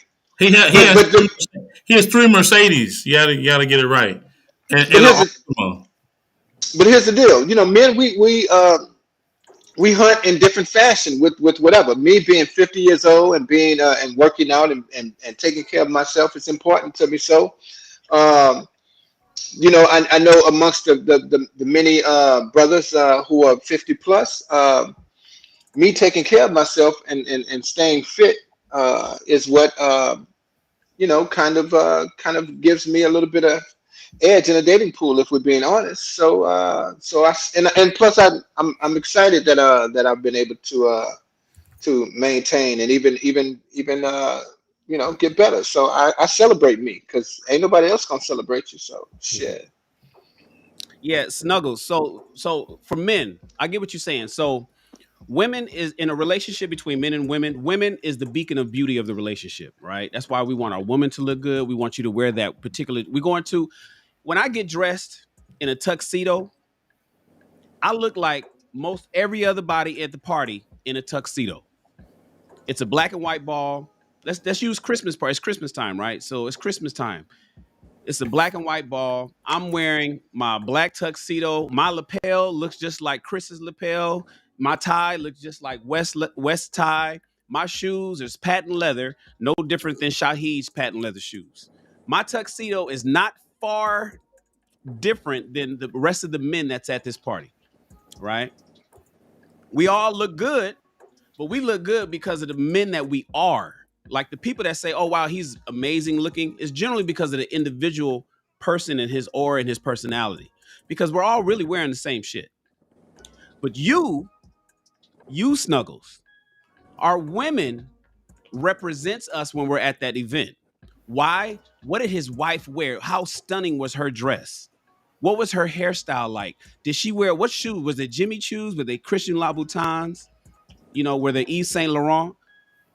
How amazing was her veil? What type of accessories did she have on? What jewelry did she wear? Did she wear something that accentuates her collarbones? What kind of watch did she wear? How was her purse? Was it an oversized clutch? Was it a small clutch? All those different details you don't see. Our wallet is in my wallet, but your purse is shown. So the beacon of beauty that you're speaking of, you are in fact the representative of the relationship. However, when you say why would males subjugate themselves to thirst traps, the reality is males don't really thirst trap like that. What we do is we try to be healthy, and as a result of being super healthy, like Wes, for instance, like you hear me talk about on my channel all the time. Drink water, take your vitamins, work out. Drink water, drink your BCAAs, take your vitamins, work out. Go to the gym, make gym part of your lifestyle. For everybody that was working out in the summertime but hasn't been to the gym in the last month, I'm talking to you, and I know I'm talking to a lot of people here that have not worked out. You got to make it part of your lifestyle. But as a result of that comes a good looking man with great skin, a good looking man with tight skin, a good looking guy who has a healthy beard, a clean shaved bald head. He has bright white teeth. What comes with that is his muscles are being shown as opposed to his fat. And as a result, you think that we're out there thirst trapping, but because we're being healthy, we look good physically. And that's why I tell guys, look, it's not about makeup. We don't wear makeup. We don't put on things to we don't have big hoop earrings to accentuate our facial features. We're not putting on contour. All we got to do is eat right, work out, and then our beauty, if you want to call it that, our handsomeness comes out. So it's not that so much, and as a result, sometimes these iPhones got great cameras. We may snap a picture of our results of doing good in health and fitness. But it's not necessarily thirst trapping. We're just showing you that instead of letting it go, like so many people do, Me and Wes is 50 years old. I'm 49. We're in the same. Me and Wes is in the same age bracket. But me and Wes know people that's younger than us that look like, and I say this all the time, like they got one foot in the grave. They look like they 45 years old. They're 40 years old and they look old. They look like they got one foot in the grave because they let themselves go. And so when you get a brother that's 50 years old, you get somebody like me who really champions eating right and working out. It feels good to say, damn, I was on a Lapeef network just on Tuesday during King Talk, and somebody in the chat wrote, because I spoke of my age, and somebody said, damn, Shannon is 50. He looks 40. I caught that at the end when I did the replay and watched the chat. Somebody in there said, damn, Shannon is 50. He looks 40. That makes me feel good. But I'm not going to run off and put on no makeup. I'm not going to put on, I'm not going to put on no fake hair or nothing like that. You know what I'm going to do? I'm going to hit an extra rep at the gym so I can make sure that more and more people say, damn, Shannon is 50 years old. He looks good for his age. That's not thirst trapping.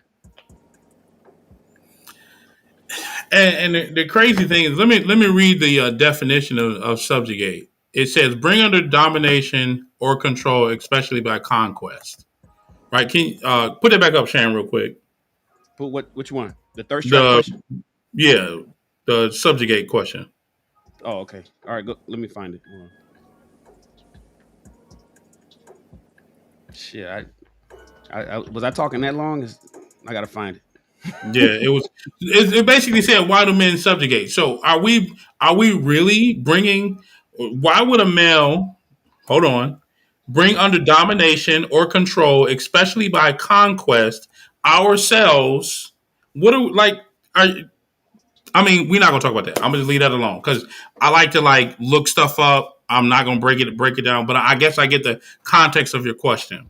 Why would I put myself on the internet? One, because I'm a content creator, right? So as a content creator, I think of all kinds of things that are going to be catchy, that are going to grab someone's attention.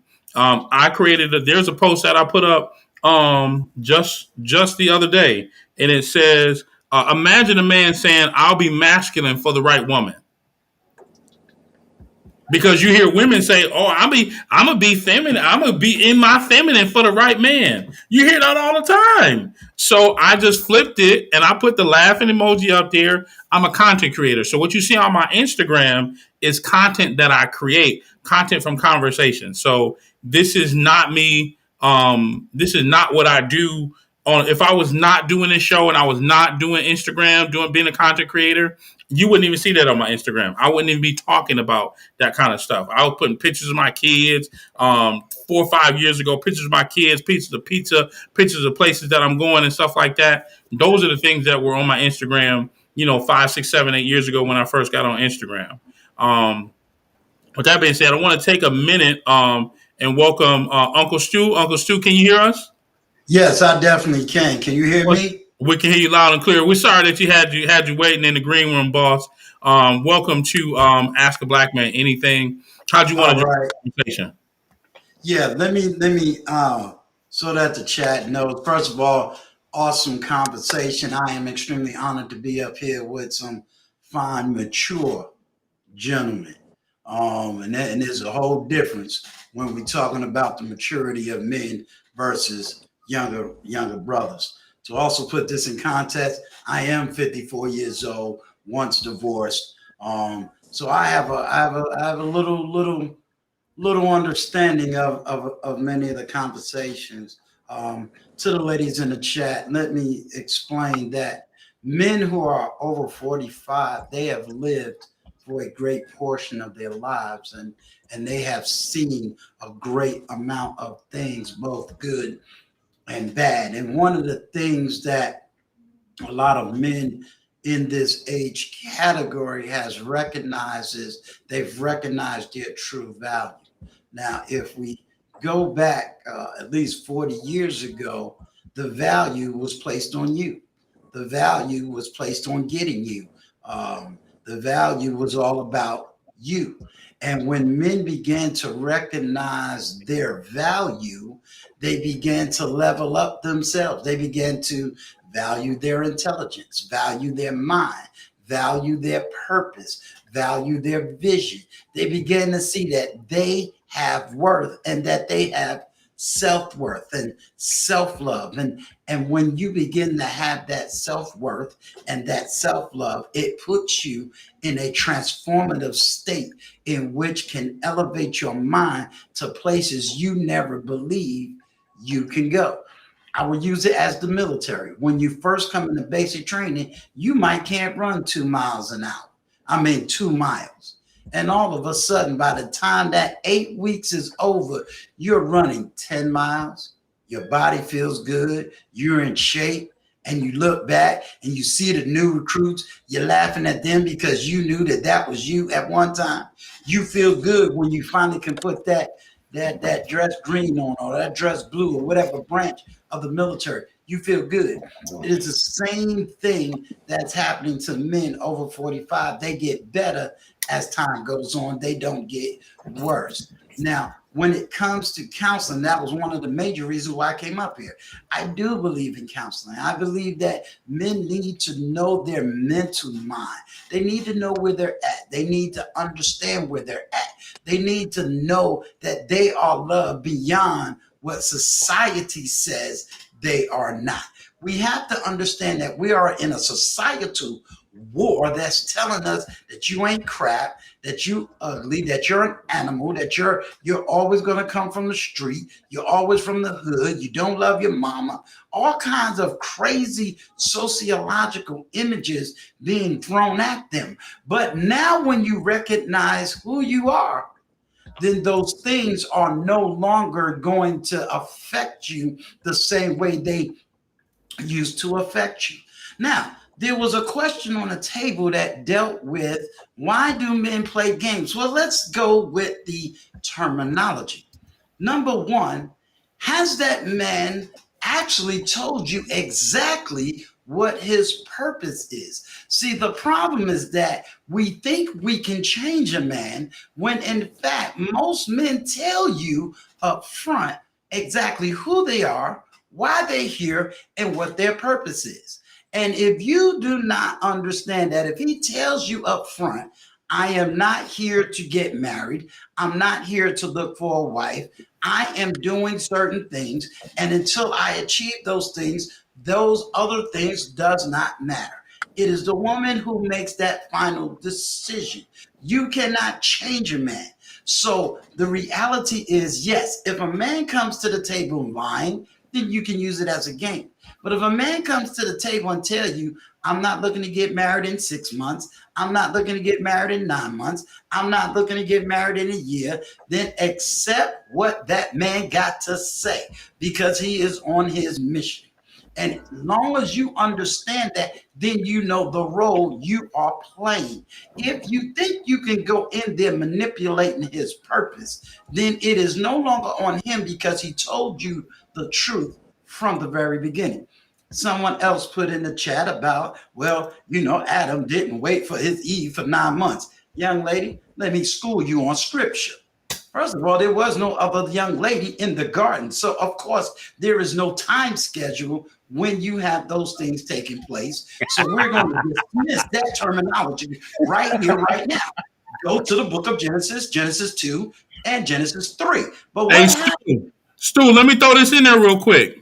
Yes, sir. The Bible says, if I remember correctly, that a day with the Lord is like 1,000 days or something like that. I don't remember. Right? Yes, that is correct. But let's even throw this in there. We don't know how long it actually took for him to be like, "Yo, this is her." It's a whole nother story. Let me even get deeper. Let's get deeper. Since you want to go to the book of Genesis, what did God do? He was so focused on his purpose, he didn't even recognize that he was alone.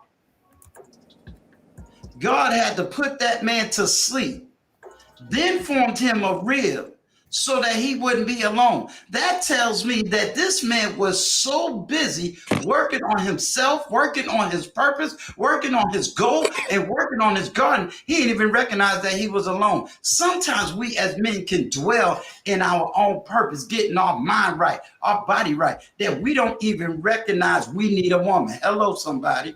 So what does that mean?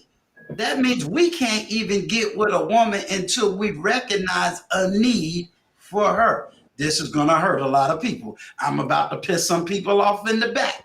The reality is, when you talk about a helpmate, it is a woman who can come in and do what? Help that man in his purpose. And the problem is that many women think they're the purpose. No, my sister, according to scripture, you are not the purpose. You are the helpmate to the purpose. This is why the word courting was dealing with the aspect of family to family. And because why? What was the purpose of marriage? It was to what? Bring up them same traits and everything that you have and be able to fulfill a purpose. So the question becomes, what is the purpose of marriage? Are you purposely wanting to get married out of what? Are you trying to produce children? That means you're probably young and you want children. Is the purpose of marriage to what? Bring a heritage and a wealth towards a nation and a city? Then what are the traits that you bring? So this is why when you hear these mature men speaking, it is not that they're here to play games. They are on their purpose. They are moving towards a certain direction. And if you don't understand the direction, I think you need to have it written down. So what did the Bible says? The Bible says, write the vision, make it plain, so they that read it can understand. So if you read the vision, which means that they are going somewhere, and if you don't have the interpretation of the vision, that means you wasn't meant to be in the vision. And that means the vision ain't plain to you. And many women are coming into blind men and then getting mad because the blind leads the blind. But when you got a man that has a mission, what your job is to see, do I fit this mission? If I don't fit this mission and I don't fit the purpose, then guess what? It's time to move away from the vision and the purpose. The other thing is that too many women are coming in after making mistakes after mistakes after mistakes. And we're not going to call them dusties and busties. What we're going to say is that there's too many women who are looking for men to pay the price for every single sociological, economical, political decisions they have made. And see, so we as men must begin to study to show ourselves approved unto the God we believe in, know our purpose, seek our purpose, and keep living in the purpose, because that is where the true fulfillment lies. The fulfillment does not lie in between the legs. It lies in between our ears and in between our hearts. And when our ear gates is clear and our hearts and minds are free, then we can wake up and see the woman that is purposed to be in our lives, because she will see the vision and she would know exactly what to do and how to do it. And then she will be perfected. And here is the blessing. The blessing is this, is that we as men, of course, we want to shadow our woman. What is the blessing? When she takes weight off of us, we're going to make sure that she has the overflow of the blessing. No, my sister, I'm not hurt. You're looking at a black man that is beautifully married. So let's get the hurt part out of my language. I'm going to shut that down. I have a beautiful black wife. So let's break that down. And my black wife is right here in the studio with me. So let's shut that down. You see, the reason I can shut that down is because my black wife, who has a master's degree, is shadowed not only by my love, but by my economics. And she don't pay a bill, and she is totally in her feminine. And she is not a broke woman by no means of the imagination. So if you want to go there with that, do you need me to put her on camera? Because you can go to my page and see this woman. So let's shut this who hurt me. Sorry, I love my black mother and I love my black father, and I have studied to show myself approved unto God, a righteous man who's doing righteous work and speak righteously. And so I understand that when the truth is not being catered to the woman, you're bruised, because they say only a hurt dog will holler. So when I hear the hollering, it is because I don't talk like a panderer, because I don't need to pander. I only need to speak the truth. And see, I have results because I'm mission focused and results driven. So until you understand who I am, and my sister, I don't know why my camera is not showing you who I am, but trust and believe. I speak this way on other panels because I am consistent. I speak this way even on my platform because I am consistent. And so I need to understand that if you try to challenge me, my question is, have you the results that I have? Can you be the woman that the man can come in and he doesn't really care? He could just shadow you with real love. See, the problem is that, my brother, when you go back into the Bible, what is love? It is the protection of her. It is the covering of her. It is Uncle defending Stu, of her. I'm sorry. Did you, I you take up too much of this time? Uncle Stu, you killing the game over there, man. Now, I don't. There might be a button that you need to press on your camera on your screen to show your video. Um, but if it has a slash on it, then it means your camera's off. But I think we have. Let me see. I think we have another caller in. Let me just double check. I think her name is Yeah, Justina. yeah. We'll pull up Justine in a minute. Uncle Studo, I appreciate you, brother. I appreciate y'all. Listen, I'm on the East Coast. So Uncle Stu got at least one more video to drop, and I got to get that done because I'm gonna have to rest my body. Um, because I got a voiceover. Shannon, you know about the voiceover. So I got a Hmm. voiceover training I got to do in the morning, drinking all this orange juice that I'm drinking. I just want everybody to know that I love them. I'm not here to beat up on women. I'm just trying to put some purpose and some context to the beautiful conversation of you mature brothers. Shout out to you. Keep on driving. Keep this conversation up. Hey, sometimes you're going to get pushback. I don't have a problem with it. The whole thing is, are you producing the results? And that's all that matters. If you got the results, keep on resulting. I love each and every single one of y'all. Salute. Shannon, I'm giving you the salute, sir. All right. I don't know why my camera is, but I do want people to know my face. Peace, Oh, my we know who brothers. you are, Uncle Stu. All right.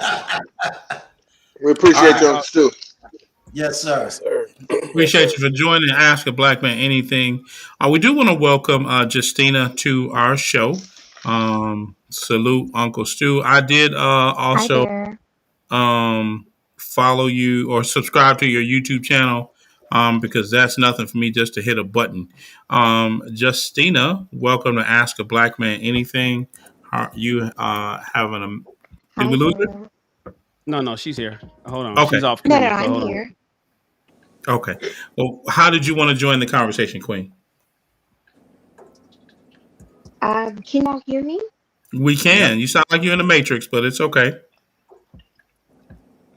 I'm sorry about that. I'm just calling because I am a Black woman. I'm in my early 30s. And, I do listen in to YouTube channels that feature a lot of Black men. That's kind of how I found the YouTube channel.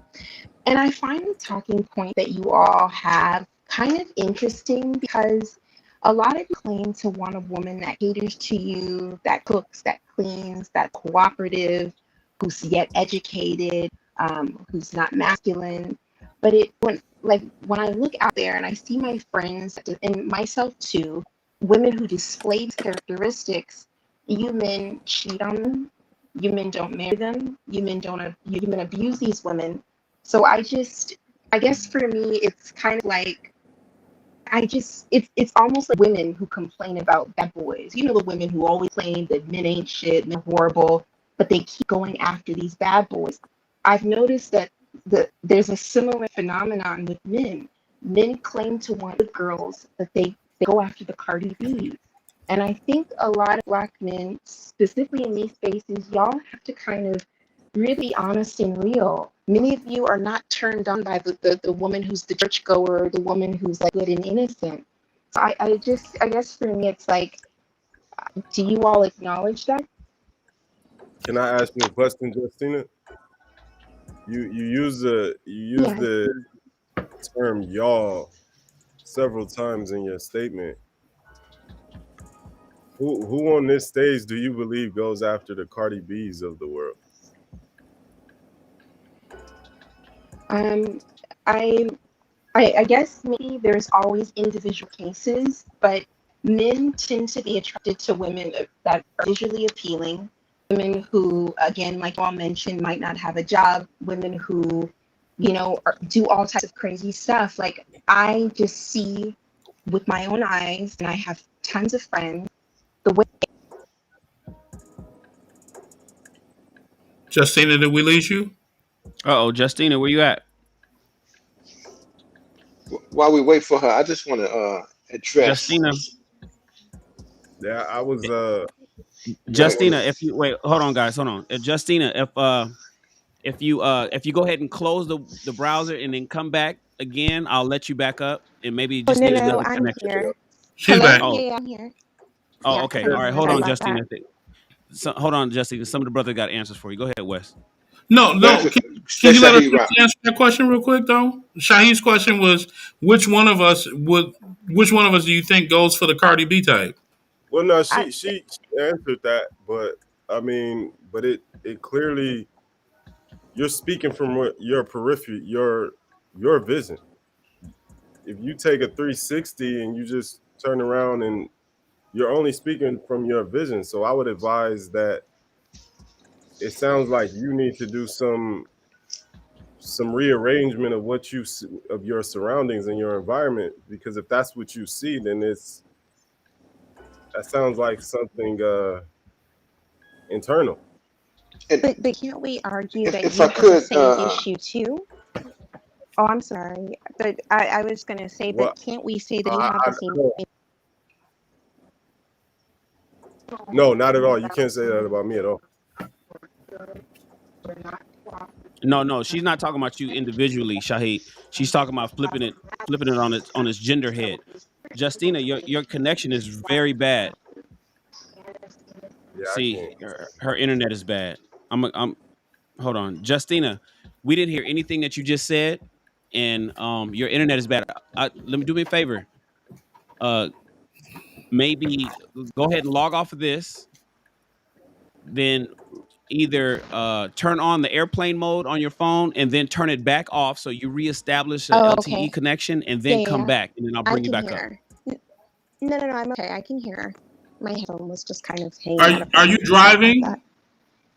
No, I'm home and I was actually Are just you? cleaning up, but I'm sitting. It's something. I'm Okay. See, sitting down. something's up with her. It's something No, up no, with no, her I'm audio. okay. Okay, I'm but just.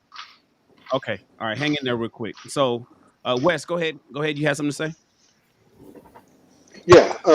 So what I was going to say to you, Justina, is, and I'm going to say this, and this is not about age, but about maturity and understanding what it is that's important, and what it is that you want. So that thing is that I would argue that perhaps what you're speaking of and what you're seeing out there and what your girlfriends are experiencing are boys rather than men. Now, feel me on this. This is not about an age thing, whether he's a because there's some 50-year-old boys. But what I would suggest, and most of these men on this panel, or all of these men on this panel, are all men regardless of our age, and with that comes um, knowing what it is that we want, knowing what's valuable and what's not, being able to discern between, you know, the things that are very surface versus the things that are deeper and of more substance. Now, that being said, you did say something that's correct. Men, regardless of our age, we absolutely do appreciate the visual aesthetics of a woman, and so that's something that we value regardless of our age, and so it's always going to be a a consideration, but that is should be compartmentalized. That is not the same as a man who is chasing the Cardi B's of the world, or a boy who's chasing the Cardi B's of the world, so to speak. That speaks to where he is. And last thing I'll say about that is that's not a bad thing necessarily for that guy, because what happens for men is we have to explore, usually in our youth, and figure out what it is that we want. And the way that we figure that out is by dating and experiencing lots of different women. And in that process, of course, we can get caught up in the Cardi B's of the world, but it's important that we get caught up with that when we're younger and not when we're married to you. So that's I would just kind of leave you with What that thought. what are you suggesting? So you suggesting that boys should just go out there and smash and turn and just make them all for the streets in the meantime until they figure out what they like? No, so I think there's a way for us to do it with integrity, which is differently than how I did it. I think honesty, leading with honesty, is the best policy. But yeah, that man he definitely needs to go out there and experience what he needs to experience. And oftentimes for men, because we're so sexually driven, part of that experience is going to be from a sexual standpoint when it comes to relationships. I mean, every woman that listen, any woman that's gotten with me and can appreciate me sexually, even in a monogamous relationship, she got to know your boy been practicing for a long time. You know what I'm saying? A long time. So I want That's to it. like just jump in, like when I it's kind of a cliche thing to say, like, oh, that men go for the Cardi B's of the world, as if the Cardi B. I really don't get the negative of Cardi B, right? But it's to me, it's imagery infatuation, where we get so infatuated with this idea of the images of the people versus who these people might really be. Like, if we want to stick to the image of what we believe Cardi B's past was, a stripper or loudmouth, ratchet girl, whatever, as if this person, Cardi B, does not make from my understanding, Cardi B is a beautiful wife and a mother to her. Yeah, like I was about to say, ain't she married to Offset or whatever buddy name is? See, Yeah, she Uh, can I just married. say something? so, but And this is not to be okay. to Sorry, I'll let you to go. it's as if it's this idea, as if this clean cut image of a woman is just based on the image she's fit to be in a relationship. Like, how are we measuring the fit of a person in a relationship and the success of a person in a relationship, whether or not they make a good partner or not? And let me jump That's what I was saying let me too. jump in behind That you, Shaheed. One of the things that I heard her say was that I'm in my early 30s, along with my friends, and men want, or I think she said, you guys want women that cook and clean and blah blah blah. What I didn't hear her say, and this is the thing that you may want to consider, Justina, as to why, if you and some of your friends are still single and you're in your early 30s, are you confrontational with your man? Um, right. That's um, one thing that you may want to consider. Are you cooperative? Right. That's another thing that you want to consider. Are you the type of woman that's helping him and making a safe place for him? Is he making that place safe for you? Are you allowing him to talk and share the things that he needs to share the way he needs to share them, and not allowing that to be a personal attack on, or not feeling like he's attacking you? Or if he's saying to you, and I'm just only going to speak from the masculine side, right? If I say to my woman, hey, these are the things that I need you to do to get better, are you going to take that as a personal attack, or are you going to take that and say, hey, you know what? Thank you for sharing that with me. Can you help me, or can you walk with me, through these things so that I can get better, so you can help me practice these things? Those are the things that, as a guy, that you may just have to ask yourself. And then too, if you and your circle of friends are finding that the men that you're looking for are not looking for women like you believe that you're quality women. If you believe that, then I would tell you to elevate your level of friends. Because if you all are the sum total Okay. of your friends, then you have no one pulling you up to make you a better woman. And I'm not Okay. saying Can that I you're say bad. something? I'm not. So let me. I'm gonna let you say whatever. I'm not saying that they're bad. What I'm just saying, if you have somebody to help make you better, to see some of the things that you cannot see your blind spots, then that may help. And I'm not saying that you're bad. I'm just saying have someone that's not in your circle of friends that can show you your blind spots to help you get past the pitfalls of what you've been Yeah. repeating, the behavior you've been Sure. repeating in relationships. I hope that makes sense. Sure. Sure. Yeah, the two guys that just spoke before you, and even your statement too, it proves exactly what I've been saying. Men say one thing and they really want something else. Again, the Cardi B's of the worlds, the Nicki Minaj's, they can't keep like you can't stop chasing these women. Yet you sit here on a YouTube channel and in your circles claiming you want a feminine, submissive, um, cooperative woman. One of the guys on this panel just mentioned, he said, what's wrong with the Cardi B? Isn't she married? What's this? Yeah, it's fine, but you all say that her behavior, the way that she presents herself, is not somebody that's marriage material. Wait, but who's I saying guess that's that? my thing. Nobody on this panel is You Well, saying that. hold guys, on, I didn't Chris. say Chris, it. hold on. Let her I didn't finish, say bro. it. It's you. No, nobody's I saying didn't that say though. anything. That's that's what you men are saying. You're saying that the Cardi B with the long nails, the lashes, the I don't need no man, niggas ain't shit. You say you don't like it. But what we see as women, it's a whole different picture. You guys chase these women. You all ruin your reputation for these women. You lose your money behind these women. We all see it. So for me, it's contradictory. And I just think some of these black male channels, you all really, really, really need to just be honest and just call it like it is. And I appreciate the other black man on this panel. He said, when I was young, I was smashing and dancing around and I was being honest and I was hooking up. That's also a part of the problem too. Men lying about their intentions, claiming that they want to be in a relationship, knowing that they don't want to. So that's just my thing, and I appreciate it. Thank you. So, so check this out. This young lady is not Cardi B. Nowhere close to it. We were dating.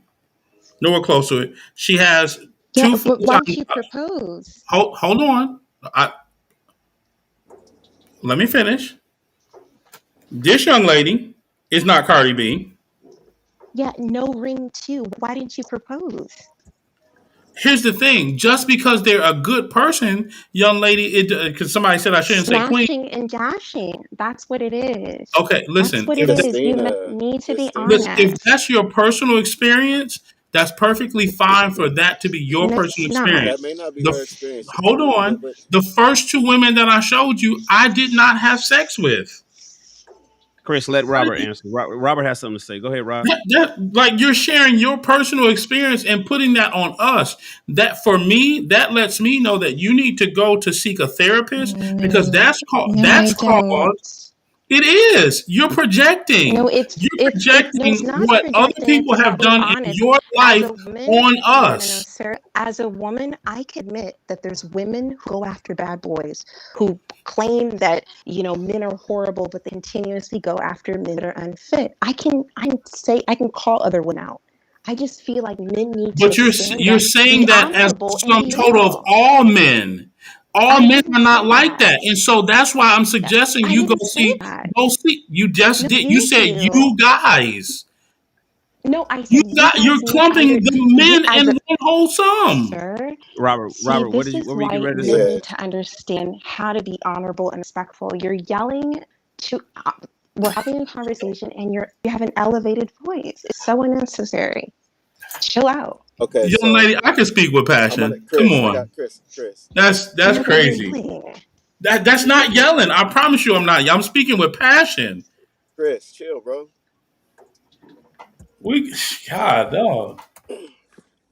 I, I hear what you're saying, Justina, and the way you presented it, we all took it as the sum of men. Like that's who men are. That we are going to go chase the Cardi B's and the Nicki Minaj's.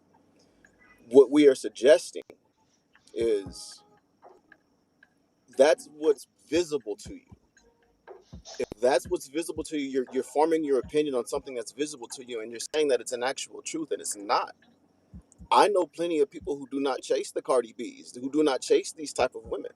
I know plenty of people who are married to the woman who has the short nails, goes to church, wears dresses every day. It's the perspective that you're in with the group. And it's like we all talk about accountability, and it's almost as if we're not holding ourselves accountable for what we're seeing. So it may be that we're turning on and we're watching Basketball Wives, we're watching all the bullcrap shows, and it's promoting more of it. And so now it's like a belief that that's what all men do. And I'm not going to say that there's no men that do it. There are a lot of men who say, you know what, I'm not dating anybody if they're not an Instagram model. I myself, I say that whoever I date is going to be an attractive person. But I also will say that I'm not going to go out looking for Rihanna. I'm not going to go out looking for a supermodel. She'll just be attractive to me in my own way. And I don't think there's anything wrong with that. I'm also not, a man is a true mature man is not going to go out and look for someone who is um, just out of pocket. So Cardi B may be her on camera personality may be one thing. She may be perfectly fine to Offset. She may be docile, submissive, just a fantastic wife. We don't know that. We're not privy to their relationship like that. You know. Um, I started talking, man. I ran out of points. I forgot my points. Is what I'm saying. Robert, you got to write this stuff down, bro. You got I to ain't got write my this book stuff script. down. I ain't got my You book got to script. get your other phone, and write it down. And here's the thing: one, me speaking in an elevated tone is not yelling in any way, shape, or form. I don't have to be meek in my tone of voice to get my point across, and I'm definitely not yelling. I don't even raise my voice at my kids like that, right? So why would I do it on YouTube, right? I'm trying to share with you that your point of view is jaded. You're saying you men do these things, and it can't be us because you don't know us personally, but like Robert said, the men that are in your sphere that you've come across, they may do that, but that just means that maybe you're not seeing some things that need to be adjusted. Maybe. And And I personally don't furthermore, Okay. have a problem with So Cardi B I did. because I So don't know furthermore, nothing about her. Chris, is just because a relationship, if just because we date somebody and we date somebody for a while, that doesn't equate to marriage. It doesn't always have end up in marriage. We have to be Right. accepting to say, hey, the relationship didn't work. It's not that we get into a relationship, we start smashing, and we leave. That's for the vast majority of people I know. The just because you had sex isn't the reason. Like, okay, there's nothing left to chase. We don't leave for that no more. A younger, I know plenty of people who, when we were young, kind of just went through women. But it sounds like the expectation for every, and it feels like the second person who's commented today. It feels like the expectation for every woman that we date is it has to end in marriage. The expectation for every woman that we date, it has to be serious. Just because we meet and we start dating doesn't mean we jump from. Sorry about that. Doesn't mean we jump from, hey, I met you, I want to marry you. Hey, I met you, we slept together, I want to marry you. It's not a jump like that. We got to go through the whole vetting process, and I would hope that you and your crew are doing the vetting just as well. Part of me would suggest that the vetting isn't being done correctly if this is the consistent, if this is the constant for your community, then the vetting isn't being done correctly. That constant should change. the Just vetting. go ahead and tell me the vetting is done correctly, but the constant is still the same. Go ahead and tell me that. Because the thing about it is, again, I'm not making broad generalizations, but maybe you men are outliers on this panel, but there's a lot of men out here who are very, very dishonest. Even your highly educated, highly successful men, they're just as bad. They're no better than Pookie and Ray. And don't mean to sound jaded because there's a lot of good men out there. I mean, I have an older brother. He's doing very well. He's upstanding. He's nice. But again, these are outliers. So, can I ask you a question? When you say you don't mean to make a general statement, a generalization, and then turn around and say a lot of men Outliers. is that Yeah, not that's a general correct. statement?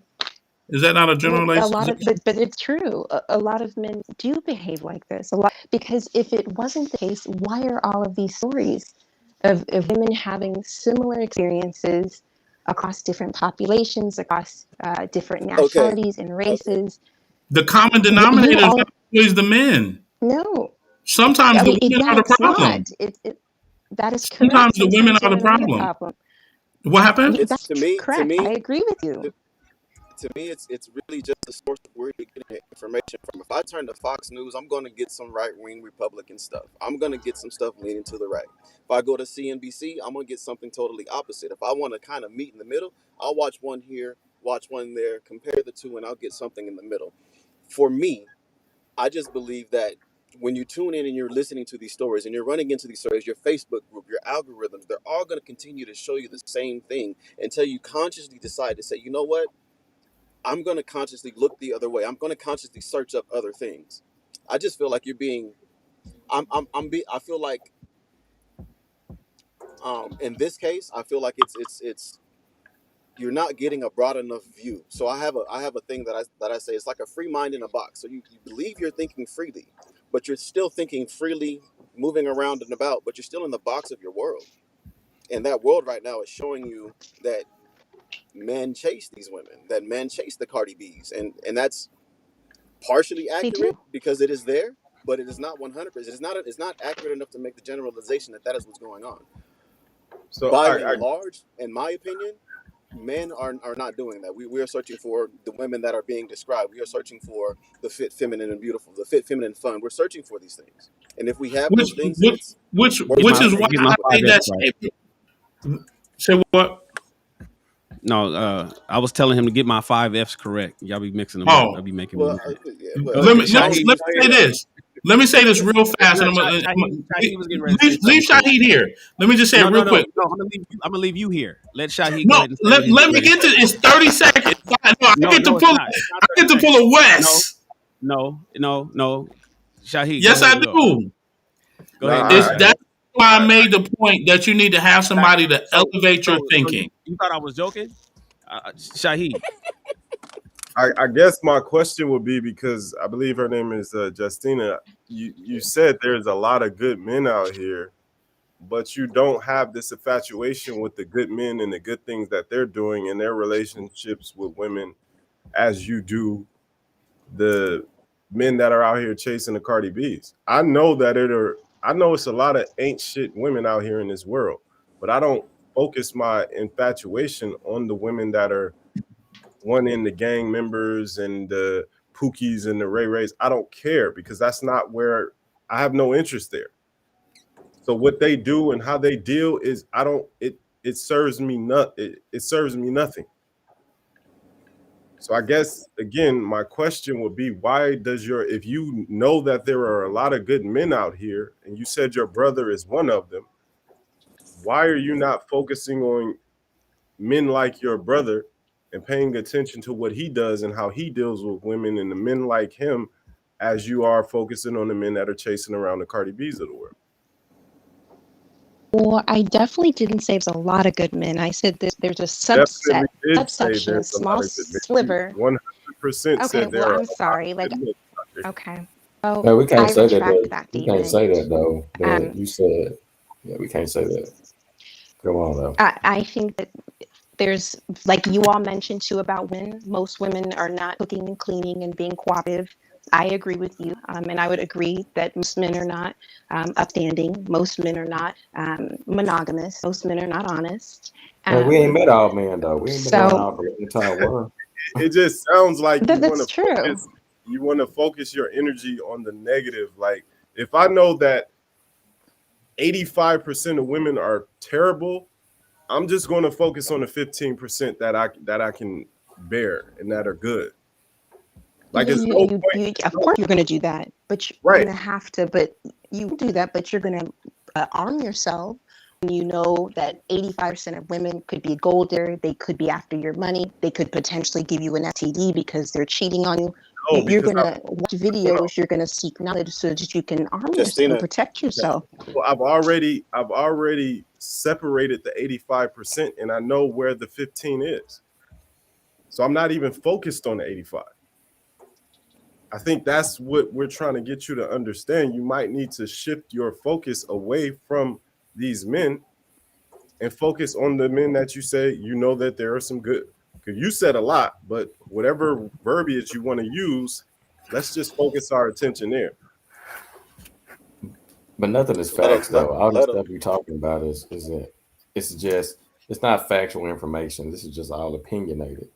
She hasn't met all the men in the world, just like we haven't met all the women in the world. So for her to say that all men or it's a great amount of men that are like that, well, the men that she's come in contact with are like that. But it doesn't mean that all the men around the world are like that. They're just the people that you've been in contact with or you've encountered. And so it's like the old saying go, to get something you never had, a lot of times you got to change the way you do things and try some different type of perspective. And so I don't know what you may need to do, but maybe you need to think about opening your eyes a little bit more and maybe stepping outside your comfort zone and trying something different because all men are not bad. There are some bad men out here, just like there are some bad women out here. There are some great men out here, just like there are some great women out here. But it seems like the area that you're located in, you've been running into the wrong type of man. So it may just be time for you to try something different, and so you can have a better outlook on life. So that's all we're trying to do. Is trying to give you some words of wisdom and words of encouragement. We're not trying to downplay you or anything you're saying. We're just trying to let you know that there are good men out here, and you can't overgeneralize by saying all men are one way when that's just not the case. Go ahead, Thank Rob. you. I appreciate it. Thank you. Robert. What we focus on, we tend to attract. And if we're focused on the negative, then we're obviously going to attract more negative to our life. So we're all saying just shift that focus. The second thing is, instead of asking why are all men bad, or why instead of posing the question that way, the question should Uh oh, be, what Robert, we're losing you. is it that I can do? What is it Robert, that is it just me? my community can No, we can't hear him either. It's Yeah, bad. Robert, you're in the matrix, bro. Robert, we in the matrix. Justina, you got it. We can't hear Rob, so and he's we're losing him a little bit, like we lost you earlier. Justina, did you want to respond? answer. Yeah, I heard what he said. He mentioned, he said something about like, what can I do as a woman to like Because change or like improve myself? I just feel like I have so many friends who are married to like amazing guys who went to like the top schools that are making so much money and are genuinely really good people. See these, I mean, one of them is like a yoga instructor, the other is a former stripper, and I kid you not. Um, I just feel like men put up a lot of stuff about cooking and cleaning, and it's kind of like a lot of guys could take it or leave it. I mean, just yeah, that's it for me. All right, Justin, Chris. let me ask you a quick Justine, I question. wasn't. What city are you in? You have more, Rob? Well, I didn't. My question kind of got cut off. I don't think she heard me correctly because I wasn't questioning you. I don't know you. You may be the perfect. You may be a perfect person. I don't know, but I was questioning just the thinking of asking what can we do as a community with you and your friends to put yourself in the position to attract these men. Because if you guys are all attracting dirtbags, then the question shouldn't be is why are all men dirtbags? It's what can we do to get away from these dirtbags? And your mind will start to process different solutions, and you'll work towards better men. That's it. So Okay. can Mm-hmm. I have two questions. Justina, how old is your brother? Um, he's 37. Okay. And the second question: in what city do you live in, or what state? I live in California. Okay. So does your brother live in the same state as you? He does. Yep. Okay, He's so married to a woman outside of his race. She's Asian. okay, that's fine. 9 times out of 10, your brother, I'm gonna presume he's black, right? Or you guys are of the Yep. same race?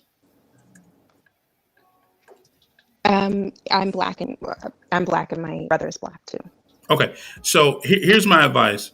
Typically, men who are upstanding men hang around other upstanding men, and if your brother is in the same city or state or area, it's a guarantee he knows someone that are upstanding. So if what you've been getting is dirt bags and smash and grabs and not good men, talk to your brother who you believe, who you have already confessed to us is a good catch. Ask him for some of his friends who are upstanding and let him that will definitely shift because that's taking the advice that I was saying earlier. Have someone to pull you into a new environment, right? That's the general statement, general consensus of put yourself in a different environment, right? Your friends, have somebody pull you up. I want to thank you for coming to Ask a Black Man Anything, sharing your perspective, and being here as long as you did. I do hope that you found some valuable feedback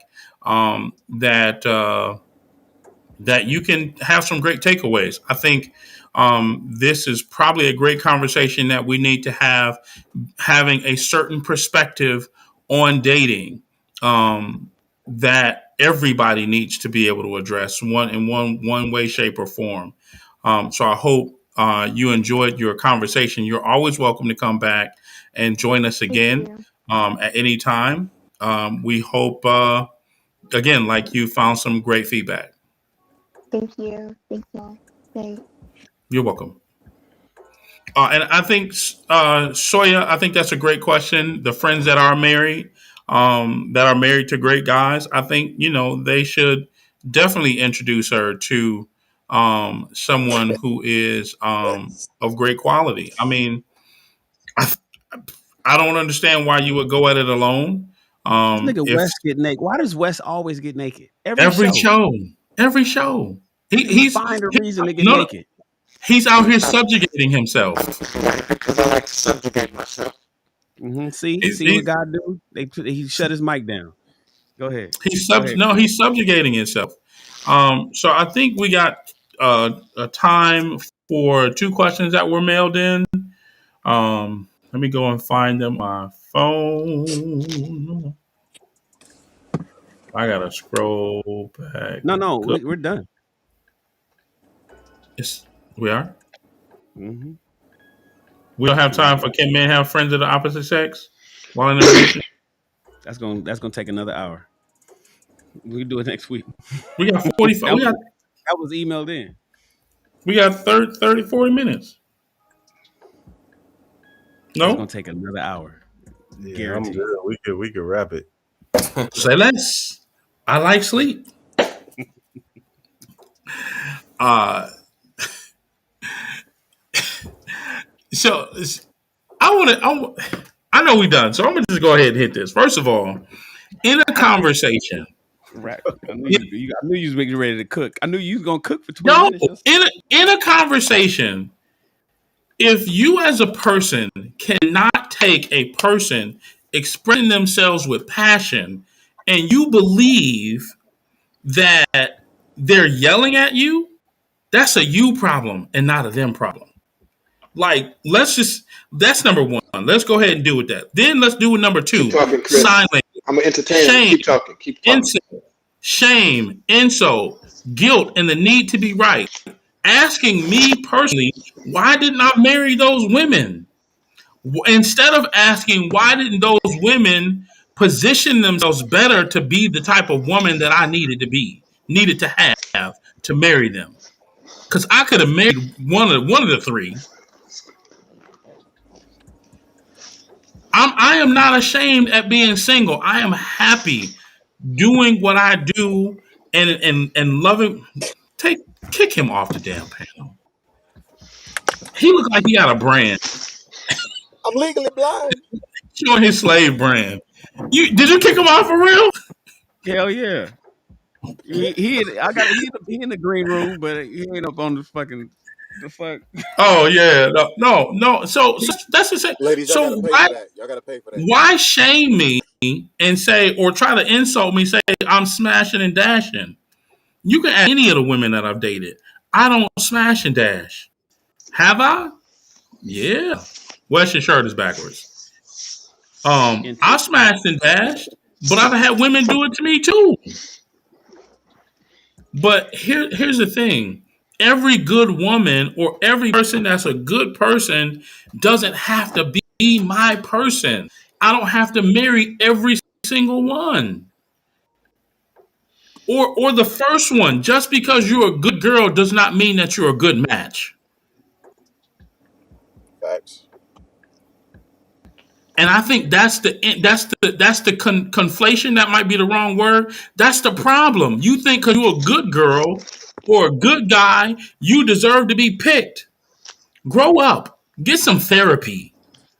Stop generalizing, saying, "Oh, all men this, all women that."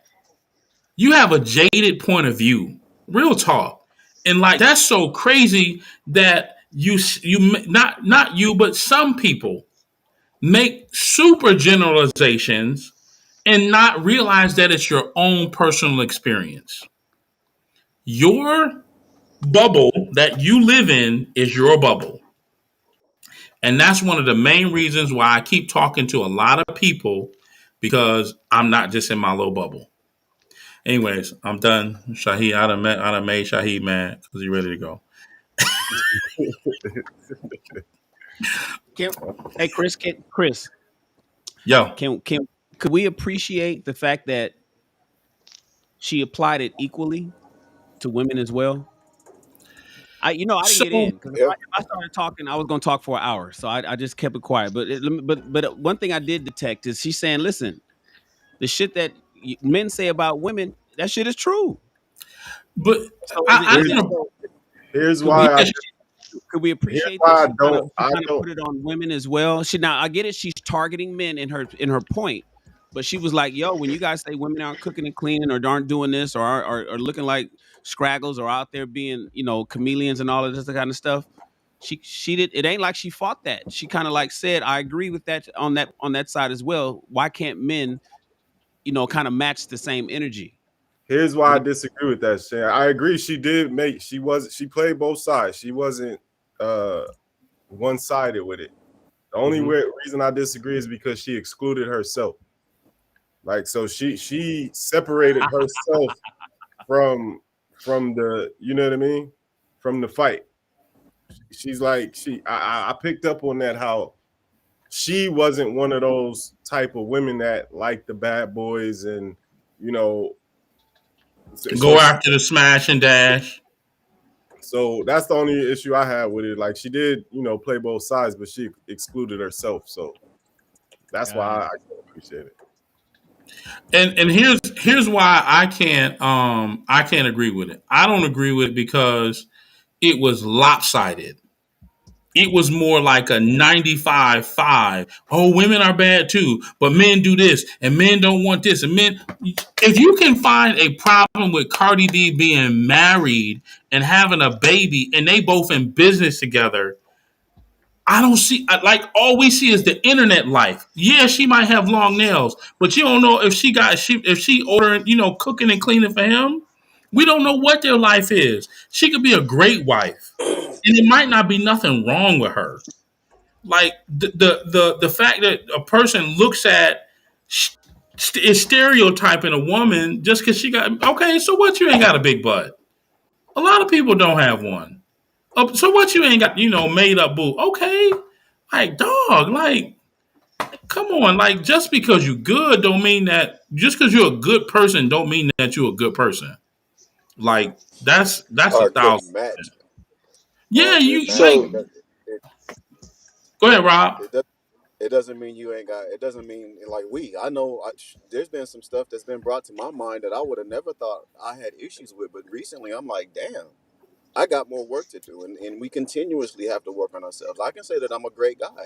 I'm a loving guy. You're gonna get all the love you want, but there's still some things that I have to work on, and I feel like just like Just like I can say that. Whenever we look at it and we say, well, why aren't these guys marrying these women? And if we're saying that as a single person, then we also have to reflect on ourselves and who we are in that relationship. We have to reflect and say, you know what? Was I able to support him in the way that he needed support? It may not be like, we had this conversation the other day. It may not be that the guy needs you to support what he produces. He may need you to support his mental, or it may be vice versa. You know what I mean? It's looking at how you best fit that situation, and then question, okay, well, maybe the relationship didn't work out because I didn't fit, or he didn't fit me, and I didn't fit him in whatever way possible, whatever way it needed to be. You know, as opposed to saying these guys are just out here screwing and not marrying somebody, and I'm great. I'm great. You might be good, but you also might not be right. And So then and here's the other part, and I'll let you jump in on it, Wes. If that's your conversation, if that's your belief, if that's what you believe, your relationships are only going to go as far as your mind will allow it to go. Your dominant thought is what you will always pull to you. Your dominant You're right. thought is what you will not always who you are, but whatever you are. So if you come on the show and say that I'm men are this and men ain't that and men smash and dash and they don't want to marry, that's what you're gonna continue to attract until you change your dominant thought. Go ahead, Wes. so I don't disagree with any of what's been shared. Oh shit, what's gone? What he was gonna say was he want to take his shirt off and he was mad at you, Shane. He left. He's gone. He left. He's not even in the back. His Hey, his phone must phone have might died. have Probably died. died or something. Go ahead, wrap Yeah, us out, Chris. yeah. If he comes back, I'll give him his 2 minutes of fame. You can wrap us out. He ain't gonna make it back. Okay. Okay. Okay, I got you. Anyways, I real talk. I'm kind. I'm patient. I will say this: the next person that comes to this show and does sign language, I'm going full throttle, old school Capricorn mode, and I'm a flame your back. I'm a flame your ass. Like you gonna see the asshole Chris. So just let it be known. I ain't. We had somebody not last week, the week before last, that want to try to insult me. I didn't say anything. I let it slide. I messaged her privately, and I let that go. Did it again this week. Next week, we not having that. We not having that. Shan can't go to bed yet. uh, Jerron is watching Thursday night football, and I need to be over there. I need to be watching with him. What's going on, bro? Listen, everybody, we getting ready to watch a movie at 9 o'clock Oh, that's after why our Shan can't go. We can't go to 12:15. Shan, you could close this out, man. Because ladies and gentlemen. Thank you so that much pissed for me joining off. I us. don't think I ever been mad like that. why you Thank you so mad, much, bro? ladies Hey, and man. gentlemen, for joining us. We appreciate you guys being here. This is Ask a Black Man Anything. We've been doing this for almost a year. We've been doing it for almost a year. January 2020, we got together and started doing clubhouse rooms. We were in Clubhouse doing what is called Ask a Black Man Anything. And what we allowed people to do was come from the audience on Clubhouse and come up to the stage and ask us whatever they wanted. And, oftentimes it was always relationship questions. It was women that would come up and ask specific questions about relationships. And these brothers up here would answer those questions. And it became extremely popular on Clubhouse. So popular that we figured we'd take it over from Clubhouse and move it to YouTube so we can give you guys a visual of the same thing. We're still ironing out our format, but it's coming together. And we're so happy that you guys are joining us and watching us and asking these questions. You're asking questions from the chat. You're sending in email questions. You're coming up and you're asking questions like Justina did. Justina, she didn't ask anything in the chat. She just came up and asked. We appreciate people like Justina. We appreciate you guys in the chat. And we're gonna have some really, really amazing things for you guys in 2020, 2022. I said 2020 we got together. It's 2021. January 2021 is when we started. for 2022, we got some really amazing things in store for you guys. We're excited about it. We meet about it and talk about it often. We are here live on YouTube every Thursday at 6:15. Starting in the new year, we're going to be live at YouTube at 7 p.m. Pacific Standard Time. We're moving our time back 45 minutes to let people get through traffic on the West Coast. We want people that's fighting traffic and getting here a little late. All the people that wants to watch our show, we want to let them get a chance to get home, get situated. So we're going to be starting our show at 7 p.m. in January. But for the next 2 weeks, we'll still be here on Thursdays at 6:15. We appreciate all of you guys. Thank you so much. One thing that's really important for us is that you subscribe to our channel. We're almost at 500 subscribers. Can you guys help us get over 500 subscribers tonight? We'd appreciate it if you guys allow us to get over 500. That's a great milestone for us, because as we move on our way to 500,000, that's the goal. Our goal is we you know, it's a little ambitious, but we don't need to get to the millions. We're cool with 500,000 subscribers.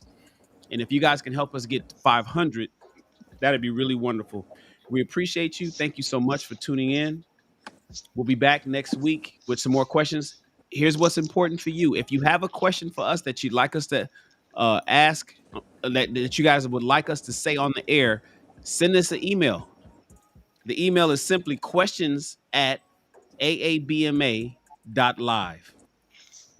questions@aabma.live. Or if you can't remember that, questions@askablackmananything.com. Both of them go to the same inbox. questions@askablackmananything.com. Thank you so much. We appreciate you, brothers. It's good being here with you guys. And we'll see you next week. And we out. Yes, sir. So We hot micing it now, right? Man, Chris was mad. Hey, that's crazy. Like, she can't listen to herself. But check this out. I just want to. What's that?